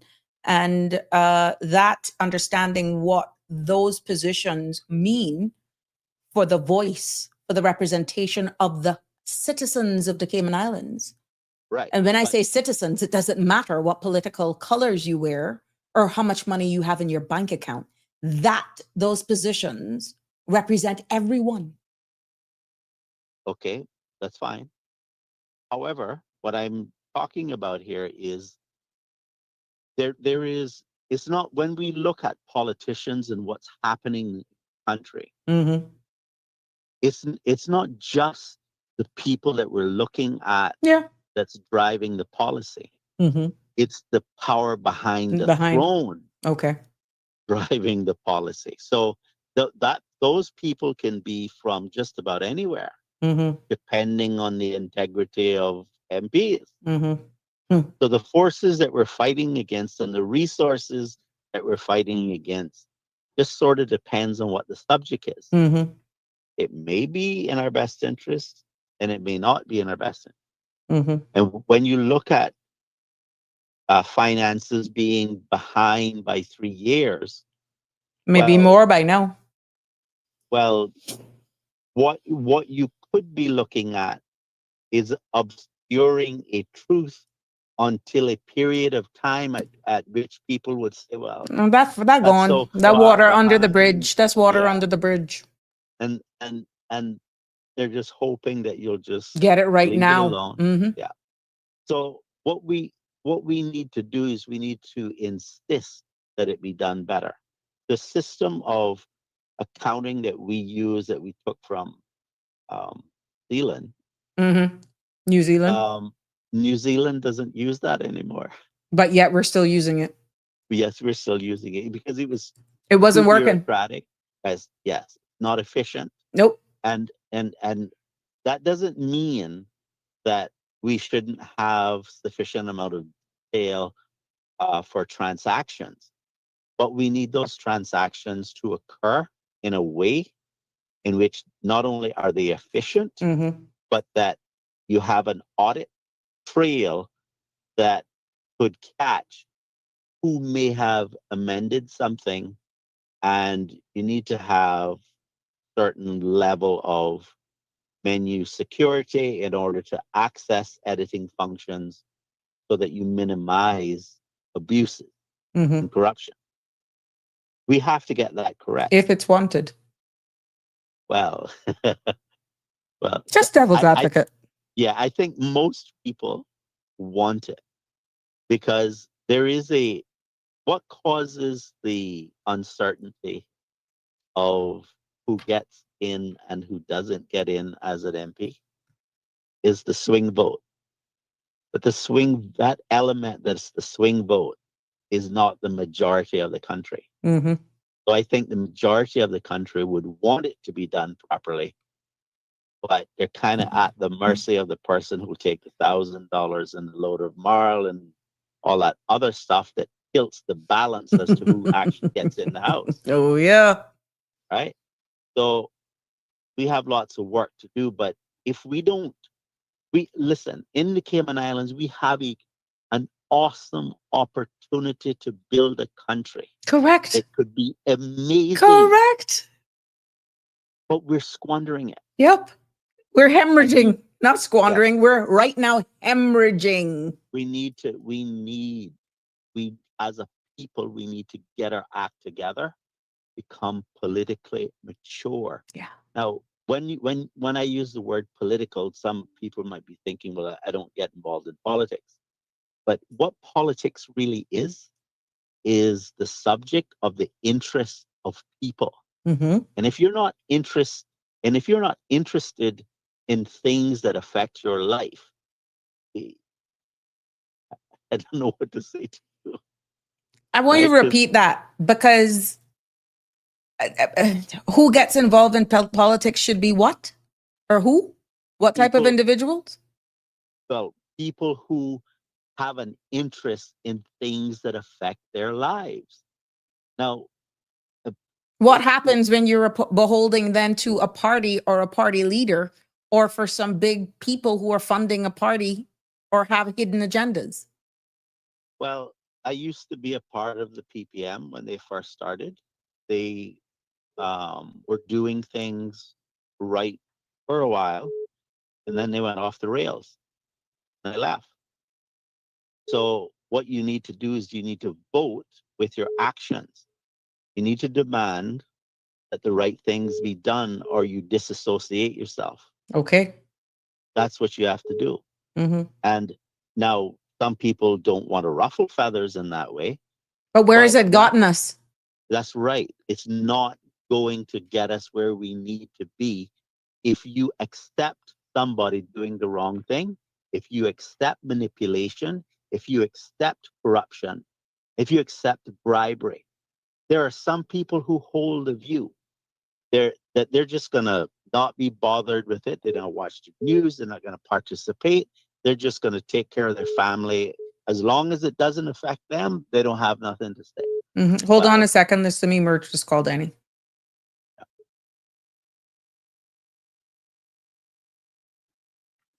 Call has been Danny? Uh-huh. Go ahead. The person hang up. Go ahead. Okay,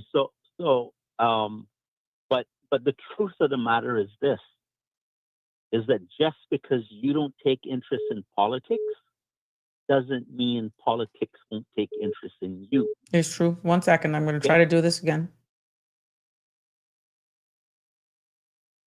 Go ahead. It's on call conference. Can you Yeah. wind up and then I can take that other call who's on hold?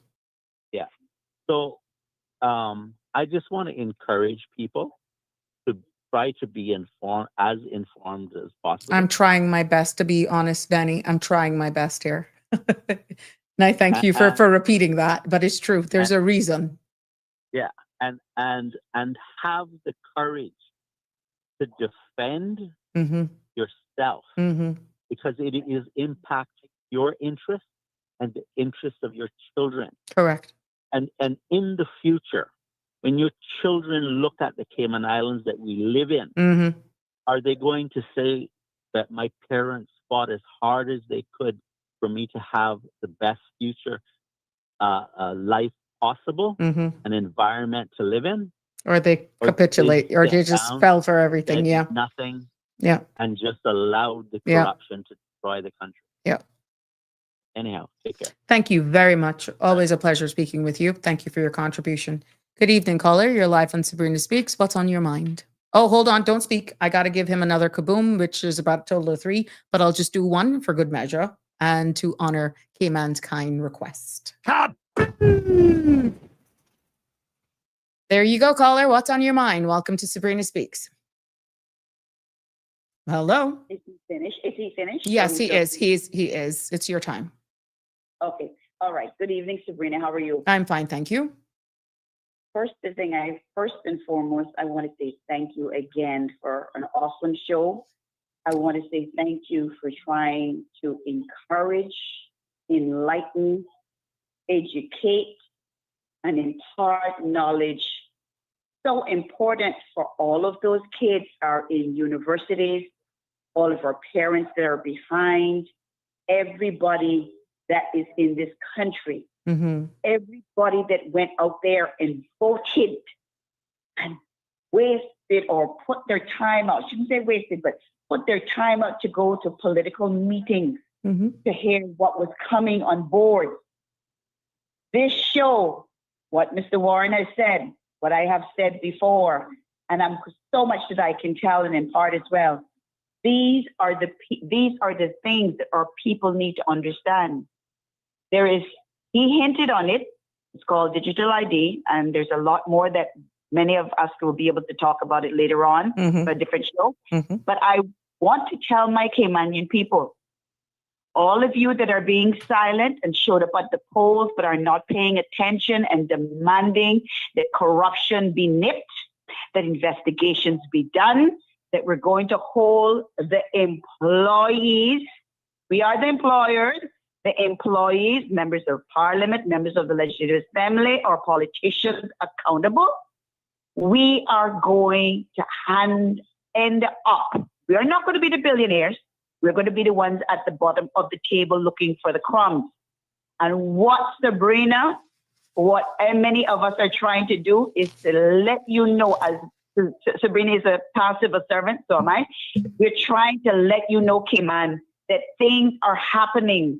And just like you took the time to go out and vote, the time to go to all of these public meetings, each district should not just be listening to their elected officials. You should be getting together and listening and demanding answers for everything that we are discussing here today. Because I'm telling you, it's coming back for your children. It's coming back for your great-grandchildren. It's coming back. Let me tell you something. One natural disaster, and it takes it all out. Okay? So I'm just saying to our people, we better wake up. We better understand. We better start listening. We better start acting. And how do we act? Like I said it so many times on your show and on the morning show with Sandy. Combined, united, we stand. Divided, we will fall. And if we do not get back to that place where we are going to stand with one another and understand what the implications and all the things that are coming down from the United Kingdom to us, and all of the puppets that we have that are going to put it in place, I'm so sorry for all of us that are going to go through such a hard time when we know that we are the employers and we should be holding these people accountable. So let me tell you something, it's not good. And I'm hoping that we will start seeing, not district council, I want to see groups of young people asking the questions, sending you questions and saying, look, I found this out today. The bad thing is, when a lot of us ask for FOIs, we're blocked. We're blocked. We can't get the information. So therefore, I'm saying to you, now that you also have an outlet, you and Sandra and others, let us stand together and ask everyone and hold them accountable. We are going to be in trouble. We're on fire. We don't know it. And when I say on fire, it's because the things I know I cannot bring out. I cannot say because I know I would be labeled and get in trouble for a lot of the things. But the bottom line is we've got to stand together and start asking the questions and hold people accountable. Thank you so much. I'm not going to stay on it so long. Appreciate it. Thank you for your contribution. Thank you. Thank you so much. Sure. Thanks. Thank you for that call. And I think Mankind also as well said sweet talk, and caller, you were asked for Kaboom as well. Damian Henry says, take these warnings serious before it's too late. Kaboom, caller, which I think that one will be for 2. Now, going back to the flow of things, and I may go over by 10 minutes tonight just because I want to wrap this up. And it is so important that I continue to make sure that I finish this episode so that it will actually create the foundation for other conversations and other episodes that are forthcoming. And it goes back into the position of speaker. And why should Caymanians expect, or what Caymanians should expect of a speaker? You know, it is just a fundamental thing when it comes to partisan and non-partisan, because Caymanians should expect that a speaker who enforces what is expected of them, rules impartially, that a speaker protects minority voices, as I said earlier, that a speaker also refuses to be bought, that a speaker refuses to be politically pressured. They should also expect a speaker who upholds the dignity of Parliament, not an agenda for any party. And I'm repeating some of this for emphasis, because when the speaker is partisan, Parliament becomes a battleground and not a forum for democracy. So then the question begs to ask, why Caymanians should care? Let me tell you why. Caymanians should care that the speaker is of all of those things, because if the speaker is for whatever reason compromised, and I said it before, debates can be manipulated. Laws can again be passed without proper scrutiny.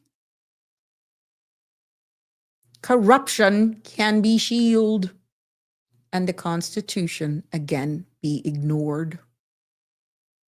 And when that happens, for emphasis, the people lose their voice. You've heard the cry from our two callers. You've heard it. So when you look at historical context and public's reaction, and you look at what everybody's saying, let's talk about you and me. Let's talk about us, the people. I swear it's coded in our DNA that historically, Caymanians have been a forgiven set of people.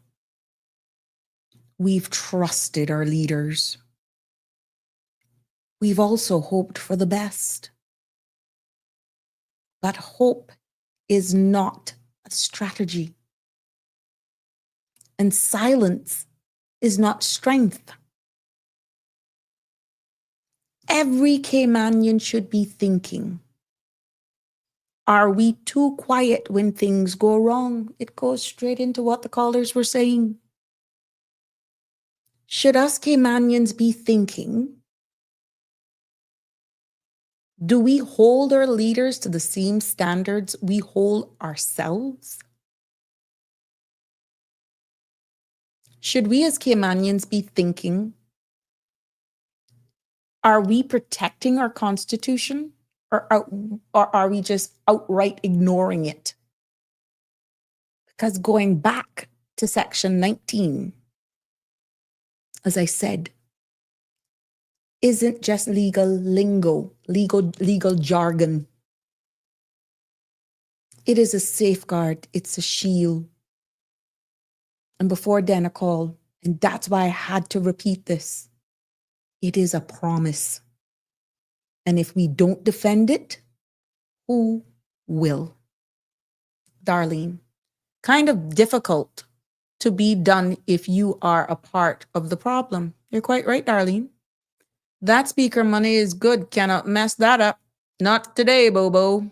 Darlene, you're something else. A speaker should not be bought, like you said. But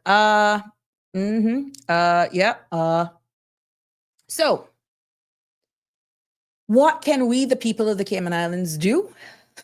This question came up yesterday. To prove that I go back and I watch my podcast and I try to actually answer the action items from what you say. I can't say I can do it for everyone now, though. This is why I try to cover it. What can the people of the Cayman Islands do then if we're not satisfied that, let's say, the civil servants, the question came up, what if we're not satisfied that civil servants, chief officers, directors, deputy governor are not being held accountable and doing their jobs, and even at pace? Because this actual report confirms what you, the people, have been saying for decades. Now, going back to the crux of this episode, that 2024 Auditor General's report didn't just expose failures, you know. What that report has done, it actually validated what many of you Caymanians, many of us have been saying for years. One person commented that there was a previous Auditor General's report where similar findings, here it is, Priscilla. Pretty much every Auditor General report states the same findings over the years, and nothing is ever done. Priscilla, I hope to Christ now after today's episode that you all are educated, that it will be done, because like I said yesterday, we are awake. Good evening, caller. Welcome to Sabrina Speaks. You're live. Good evening, honey child. How are you? I am fair to fine. Oh my gosh, I love the topic. It is so interesting, so good to know. It's extremely knowledgeable. I am so happy for this topic. And as you saw, my question states, I need some guidance on how do I go about acting out our constitution when we have civil servants refusing to uphold the law, to do the jobs that they're hired to do according to the law. I'm getting there. It's my understanding. Let me give you a reference. It's my understanding that we had a fire here in Windsor Park, the back of Windsor Park. Yeah, I saw that. And I'm understanding fire truck hit some cars parked on the side of the road to get into where the fire was. Mm-hmm. You know how many years I've been asking the police to act out our traffic laws. No vehicle should be parked on the road. And this is a perfect example of why we should not have vehicles parking on the streets, because when emergency needs to get in, they're going to do anything it takes to get in. Mm-hmm. And they should, that is including putting our firefighters' lives in danger, Of course. putting our ambulance drivers' lives in danger, and it should not happen. And it slows down their response time. Exactly. And they cannot beat that into the police head. I mean, they just tends to ignore, oh, it's only Romelia Welcome has a problem with people parking on the street, nobody else. Is it only Romelia Welcome has the sense to see and to understand the safety in it? All on the corners of our streets up to today, and I had to put it on Facebook. 2 vehicles parked on the corner of July Street. I even went as far as to put the RMS number there. I think that But the was on police- Sandra's show. Yeah, I think I saw it on Sandra's show. The police On don't care. page. They do not care. And it's not only the police, you got planning. Planning is another entity that doesn't wish to carry out the laws. You got DCI, who does the same thing, immigration, and DEH. Mm-hmm. They refuse to work according to the law. Yes, the little laws we have, but then at the end of the day, use the little law we have. Mm-hmm. We wouldn't be in this mess that we're in right now. You want to see something? Sabrina, you take a stroll down in Windsor Park tonight, and come on July Street, and come on back of Oak Mill and Templeton. Mm-hmm. Take a stroll down Bruns Road and Webb Road, Mm-hmm. and you can't get in Washington Boulevard. You got Watlers Road. Oh my God, you got to go to. I mean to tell you, it could be like the police don't care. They don't care to do their job. What the people of these islands is paying them for. And then what gets under my skin to see they up in Parliament seeking more funding. Funding for what? For more incompetent police officers? No, don't get me wrong. We have a few good police officers who I take my hat off to. But a lot of them needs to find Cayman Airways. A lot of them need to hitch a ride on Cayman Airways and go back where they're coming from, because then what they've done is bring their nasty data waste from where they come from and bring it here in the Cayman Islands and utilizing it here in the Cayman Islands. And you can't get the time of the day to speak to the commissioner, we spoke to him, but it went in through one ear and come out through the next. Right now, I sent in an email for a police community meeting regarding safety up to this about 2-3 weeks now, up to this blessed day.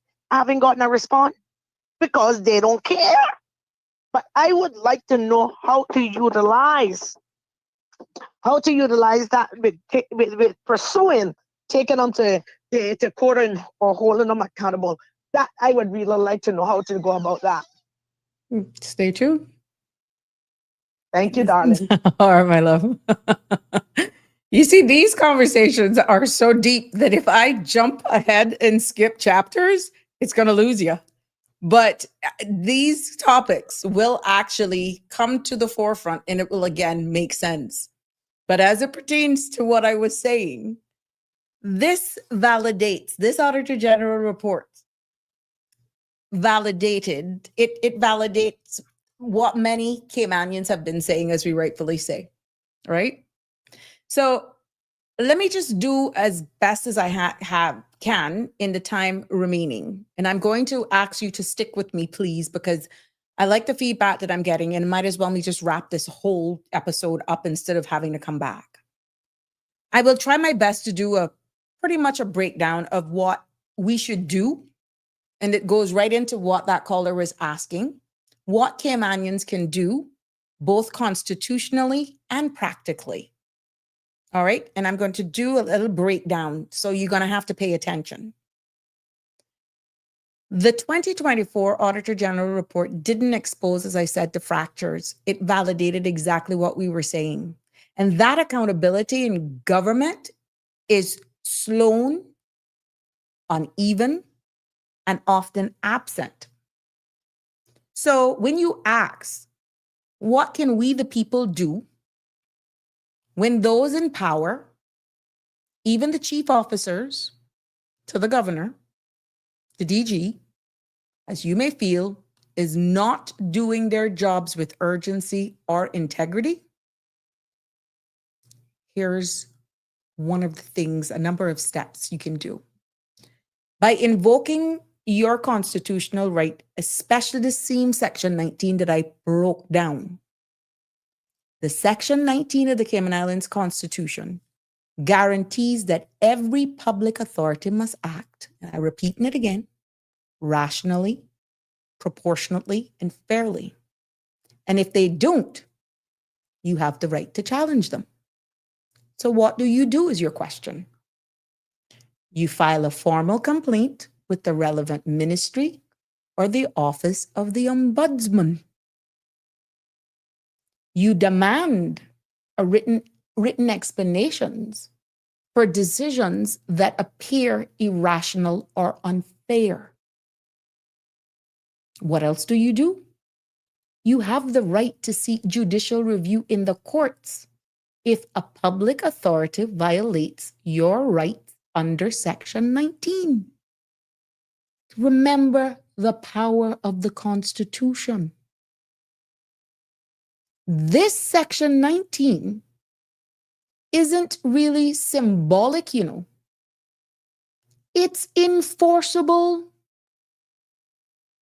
And you, Caymanians, must start using it. So you asked. File a formal complaint. Demand written explanations for decisions that appear irrational and unfair, and seek judicial review in the courts if a public authority violates your rights under Section 19. And why? Because that section is enforceable. And many of us are not using it because you're fearful of the system. Okay? Number 2, you can demand transparency and public accountability, As a people, you have the power to demand answers. All of us has. Because when the civil servants and the leaders fail to act, the public must step in. What does she mean by that? And what do you mean? You have the right to attend public meetings and town halls, but if they have them, no? You have the right to ask questions. And like some of you ask questions in these public meetings and you become a nuisance, or the body language says, oh, her again. Oh God, him again. You up for that job, you take it. That's your right. If you see those and you see those body languages, you're not being respected. If you're shrugged like you're a nuisance, you're not being respected. You have the right to access public records under the Freedom of Information law. You also have the power of social media to amplify concerns and organize public dialogue, but it doesn't only take 1 or 4 or 5. And if they're going to try to silence you by putting you on boards Putting you on councils? Red flag. You have the right to write letters, to compose letters to the editor, to publish op-eds, or even start community podcasts. There we are. Because silence enables dysfunction. If you remain silent, it will equal dysfunction. But visibility forces change. Number 3, pressure elected officials to act. I heard you all using the term, we are the employers, they are the employees. I'm only repeating what you said. While civil servants are not elected, ministers are. And they are responsible for overseeing their ministries and holding chief officers accountable. That's what you think. That's where the lines get blurred sometimes because of this infamous Section 55, and that could be another show. So that in itself is delicate. Because then you wonder, well, who running the country? Is it my MP or is it chief officers, civil service? My dear, you can actually contact your MP and demand they raise concerns in Parliament, Public Accounts Committee, going back. Ask for performance reviews of ministries and civil servants. You have a right to ask. Remember, it's blurred lines of accountability. But if you go through your Parliament, if you go through the Office of the Ombudsman, push for legislative reforms that tie public funding to performance metrics. Because if your MP is silent, you better ask why. And if they're complicit, meaning they go along with the wave and the ride because you settle for a load of marl, because you settle for maybe 4,000 because you got X amount of votes in the bag,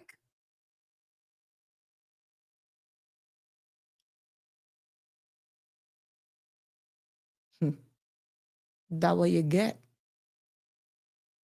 People have to vote accordingly.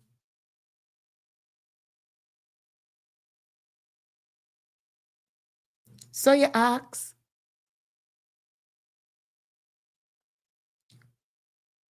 Sabrina, you a mad woman. How you gonna hold the deputy governor and the governor accountable for their constitutional duties? You can.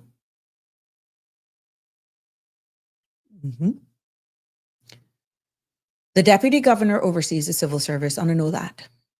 And the governor is responsible for good governance and upholding the Constitution.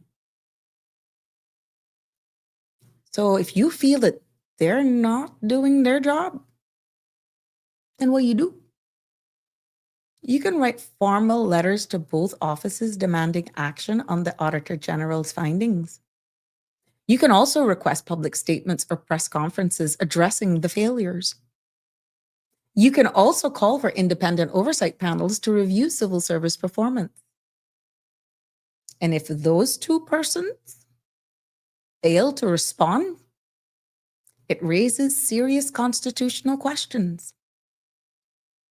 And the people have every right to escalate from there. So Sabrina, what do you mean? It don't stop there? It doesn't. There are civic movements as well for reform.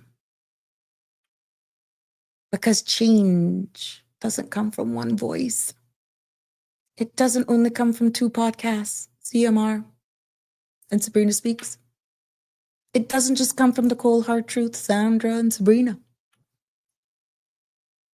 Lisa, Danny, Gary, Siobhan. It comes from many. You can form or join civic groups focused on transparency, procurement reform, and even governance. You can organize peaceful public forums. You can also launch petitions demanding specific reforms, like mandatory audits, procurement oversight, or civil service restructuring. You got the power in your hands, guys. And you definitely have the intelligence. You hear it in the sound of your voices. You definitely, Caymanians, have the passion. And you have the constitutional power to lead change. It doesn't come, none of these things come with how much you got in the bank, what political alliance you have, or what surname you have, or where you live, what you wear, what you drive. Constitution in your power does not discriminate. So why this movement matters, you may ask? Thank you, Caymankind. It takes all. This report confirms decades of public frustration. It's not just inefficiencies. It's about betrayal of public trust. And when the public trust erodes, guess what suffers? Democracy suffers. So every Caymanian should be asking, are we being governed or mismanaged? Are our leaders serving us? Because on a sell on a vote for Mar, for a couple thousand, and some money for as cheap as a 6-pack of beer. Or are they doing it for themselves? And are we willing to accept this? Or will we demand better? Because the Constitution isn't just a document. It is a contract. And when leaders break it, you, the people, must enforce it. Don't be scared. There is power in numbers. And I can use this line again. Thank God, God is not like man. And if you know you are guilty for selling your vote, repent.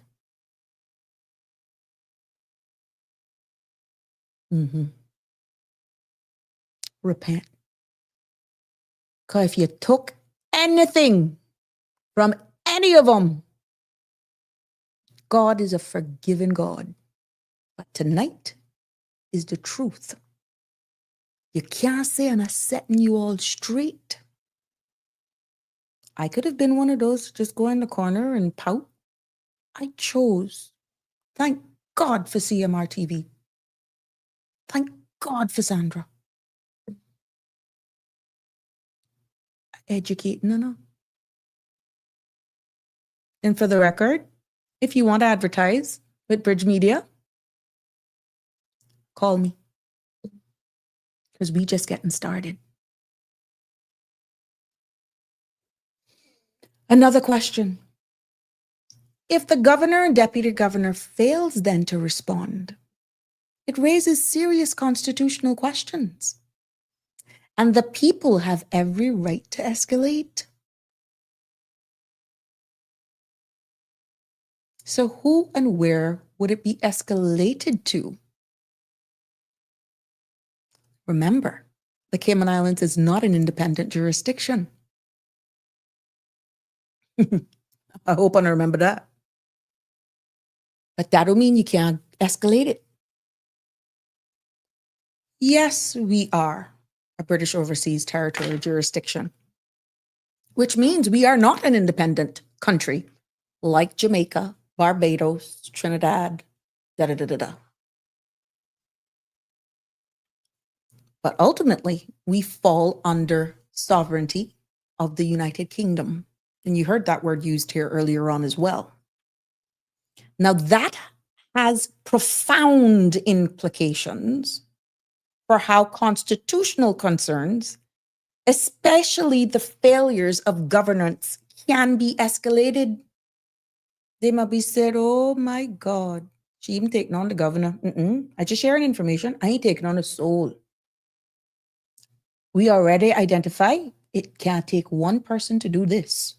But if you're educated, when you open your mouth and go on certain platforms and you talk, you will know and you'll be able to identify hogwash. So, here's a little breakdown of how Caymanians can escalate it to and who or how. Darling, Sabrina, try and bring the red flag with you tomorrow. Oh, cheap. Damien. The drunkards and the druggies were dressed to the 99 on voting day with a piece of paper in their hands with the name of who they were voting for written on it. On a saying it, I know what I saw. Now in the campaign. Boy, anything got done? Nope. But I thank him. Look where I am today. Let me break it down. Going back to what you can do. The UK government, via the Foreign, Commonwealth and Development Office, you heard this acronym, FCDO. You think only certain people can use these acronyms? And I better know what they are, because you can eat them. The governor represent the British Crown. Want to hear what I say? The governor represents the British Crown and is appointed by the UK government. Now, if the governor and deputy governor fail to uphold their constitutional duties, especially regarding good governance, accountability, and Section 19, the people of Cayman Islands can escalate concerns to the FCDO in London. I'm only giving you the pathway. I'm only telling you what to do. I can't predict things. You asked where. I'm giving you the answer. And how do you do this? You write formal letters or petitions addressed to the Secretary of State for Foreign, Commonwealth, and Development Affairs. In that letter, you request an independent inquiry into governance failures. And in that said letter, you highlight the breaches of the Cayman Islands Constitution. So if you notice, you're linking everything to justify that you're not just wasting their time. And then you have to prove. You highlight the breaches of the Cayman Islands Constitution, especially where public authorities are not acting lawfully or fairly. And you may think this is, oh my God, this would be the first time. This isn't unprecedented. The UK has intervened in other overseas territories in the past when governance standards collapsed. One example comes to mind is the Turks and Caicos back in 2009. Do we ever want to get there? No. You asked, and I'm answering, and I'm giving you the examples. You can also do a legal challenge via the judicial review. So if a public authority, including the governor or deputy governor, is perceived to be acting unlawfully, irrationally, unfairly, Caymanians can initiate a judicial review in the local courts as well, because the judicial arm is separate. And you can challenge the legality of a decision or failure to act, and the court can rule that the authority breached in the Constitution, especially Section 19 that we're focusing on this evening. Yeah. So this creates a legal pressure and public accountability. But if the local judiciary fails to act, you can go further as well. That's the UK courts of international human rights bodies may also be considered. So when these formal channels stall, it's not the end of the road. When public pressure becomes powerful, yeah, you can launch public campaigns demanding the UK's oversight. You can engage with international media watchdogs as well and NGOs focus on governance and human rights and use platforms like, I think there was one that keeps coming up in my research, Change.org to gather global support for constitutional enforcement. That's a mouthful, but it's change.org, CHANGE.org. And that will help you to gather global support for constitutional enforcement. Because if you think it's only isolated here, you're not. And the UK government is sensitive to reputational risk, especially when its territories, like the Cayman Islands, are accused of corruption, mismanagement, or constitutional violations. So the question now goes down to why this matters. It matters because you're asking. Because the Cayman Islands Constitution is just not, again, a local document. It's a UK-sanctioned legal framework. And if the governor and the deputy governor fail to uphold it, they're not just failing Caymanians, they're failing the crown. And when that happens, the people have every right to escalate to the UK government, to demand intervention, and to insist on reforms that restores accountability.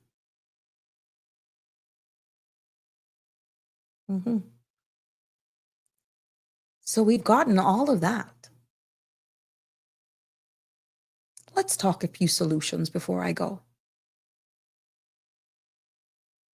We can talk about mandatory procurement audits, public dashboards for spending, performance-based reviews for ministries or ministers.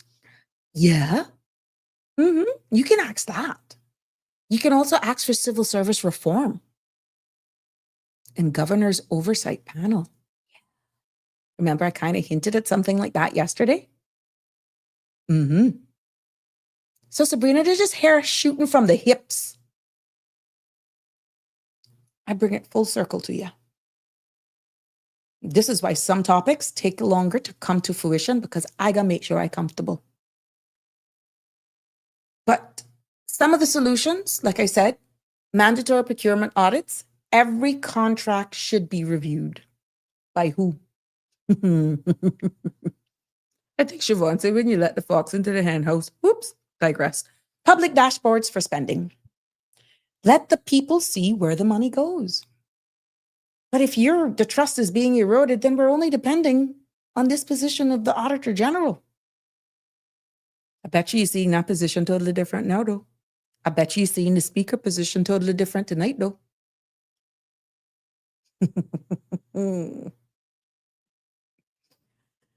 Oof. Some of the other solutions as well, it's not even funny. I just don't want to cry.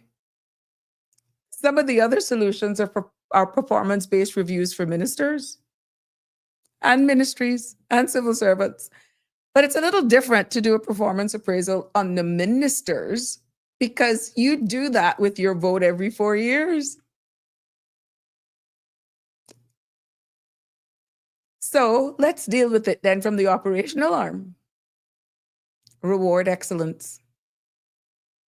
And for God's sake, remove incompetence. And that's what you guys do every 4 years with your vote.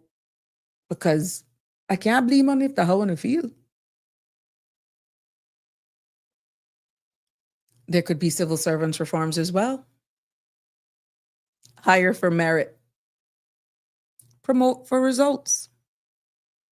Not on friendships, not on who can carry the most news, not on who can cover up stuff and put it under the rugs. Hire for merit. Promote for results, not incompetence. And governor's oversight panel? Well, that would only work if it's independent.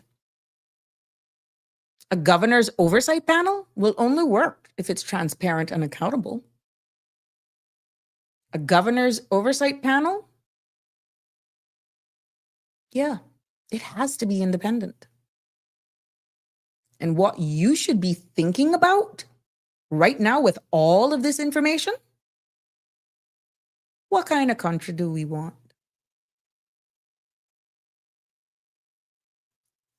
I know it's less than 6 months. Oh, it's just about 6 months since the last election. Hold on for my caller. But whatever Caymanian should be thinking about after this episode, what trajectory are we headed in if you know you made a mistake because you sold your vote? What kind of leaders do we really deserve? And what kind of constitution are we willing to defend? Because good governance isn't a luxury. It's a necessity. And guess what? It starts with every one of us. Good evening, caller. Welcome back. I'm about to close. Yes, Sabrina, I thank you so much. I just wanted to say this quickly to my people. If you are paying attention to the House of Lords, members of Parliament in London, you will see that they have a plethora of problems of their own.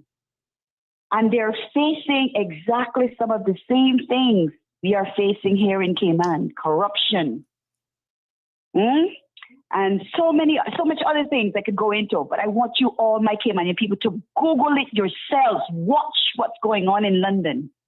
And even though we're a part of them and we have to go to them, I want you all to realize that you all have to step up to the plate and do is exactly what Sabrina, myself, Denny, and many others are saying. We have to get together and ask the questions. When our seamen left and went abroad on the high seas, they had one single thing on their mind. I'm going to make money to feed my wife, my children, and I will do anything to make sure that they will be okay. Then we also had some of those seamen that were brave enough, strong enough to join World War I and II, which we now know was just another way of raping a country. That's what wars are all about: destroying somebody's property and taking it and stealing it for yourself. That's all it's about, really. And hurting people and destroying people, destroying history, destroying, their country. This is what we need to understand. We need to get back to that, where we are standing with one another, arm to arm, asking the questions, demanding accountability, prosecuting the wrong. If not, I give you this scenario. In next 4 years, or even let's say 6 or 7 years, with the quantity of permanent residents and Cayman status holders that are really not for our people, and they're from all around the world who will have that privilege to come and start in our parliament. I tell those Caymanians that are sitting there now, many of them will not be there. And it would be a lot of these foreign people coming from countries which will bring in Sharia law. Okay, that means you can marry 8, 9 years old, and it's not a problem. Can you imagine that's what we want for our people? What our parents and all of our seamen has went to war and sea to fight for our country, to give us liberty and democratic process? No, we don't want it. Okay? Do you understand that we could become a country that would be the envy of the world if we just stand together? So you all, Cayman better wake up. Cayman better wake up. All them civil servants that are there, the few Caymanians, true Caymanians that are there, they're just keeping their mouth shut. Now I want to go pay my mortgage. You are the same ones that may end up on NAU and you're not listening. You're not listening. You all need to get together in groups and write and demand, like I did from my boss in 2000, accountability. Accountability. And stand up for your people. Stand up. Let's say it again. Stand up together. We will fight and we will survive it. But if we continue with this dividing, the jealousy, and only our favoritism, and only this one we want help and that one we want to help, divided we fall. Thank you, Sabrina. Have a great evening. Thank you. And with that, Cayman, I close. I close with this message that you do deserve better. And I want to publicly applaud that Auditor General for being so blunt, so candid, so honest. Thank you for doing your job. Continue to do your job. This is a new dawn for the Cayman Islands. And we are watching. We are not a playground for the powerful. We are proud people. And we must hold our leaders to account. The same Section 19 of our Constitution is clear. Public authorities must act lawfully, rationally, proportionately, and fairly. And I'm hoping that after today's episodes that we could label Denny as Section 19. Bet you're not going to know what that says to after today. And if they don't, they as in our public authorities, if they don't, they're not just failing us. They're violating our rights. Yeah, that's what they're doing. So speak up. This isn't just about numbers, it's about trust. And trust, once broken, is hard to rebuild. But we can rebuild it. But it takes unity. It takes togetherness. I'm Sabrina. It was a pleasure bringing you another Sabrina Speaks. Until tomorrow evening. Do have a lovely evening. Love you lots. That's a wrap for today's edition of Sabrina Speaks. Thank you for tuning in and for being part of the conversation. Remember, the dialogue doesn't stop here. Stay engaged, stay informed, and most importantly, stay empowered.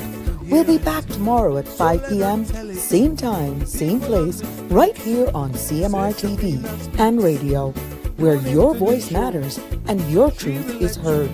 Until then, Cayman, take care of yourself and each other. That's it for today's edition of Sabrina Speaks, where your voice matters, your story counts, and your truth is always welcome. Join us weekdays from 5 until 6:30 p.m. right here on CMR TV as we dive into the topics that matter most to you. Catch the show live or on demand at cmrtv.com. And don't forget to follow us on Facebook, YouTube, and Instagram so you never miss a moment. Until next time, stay informed, stay engaged, and always speak your truth.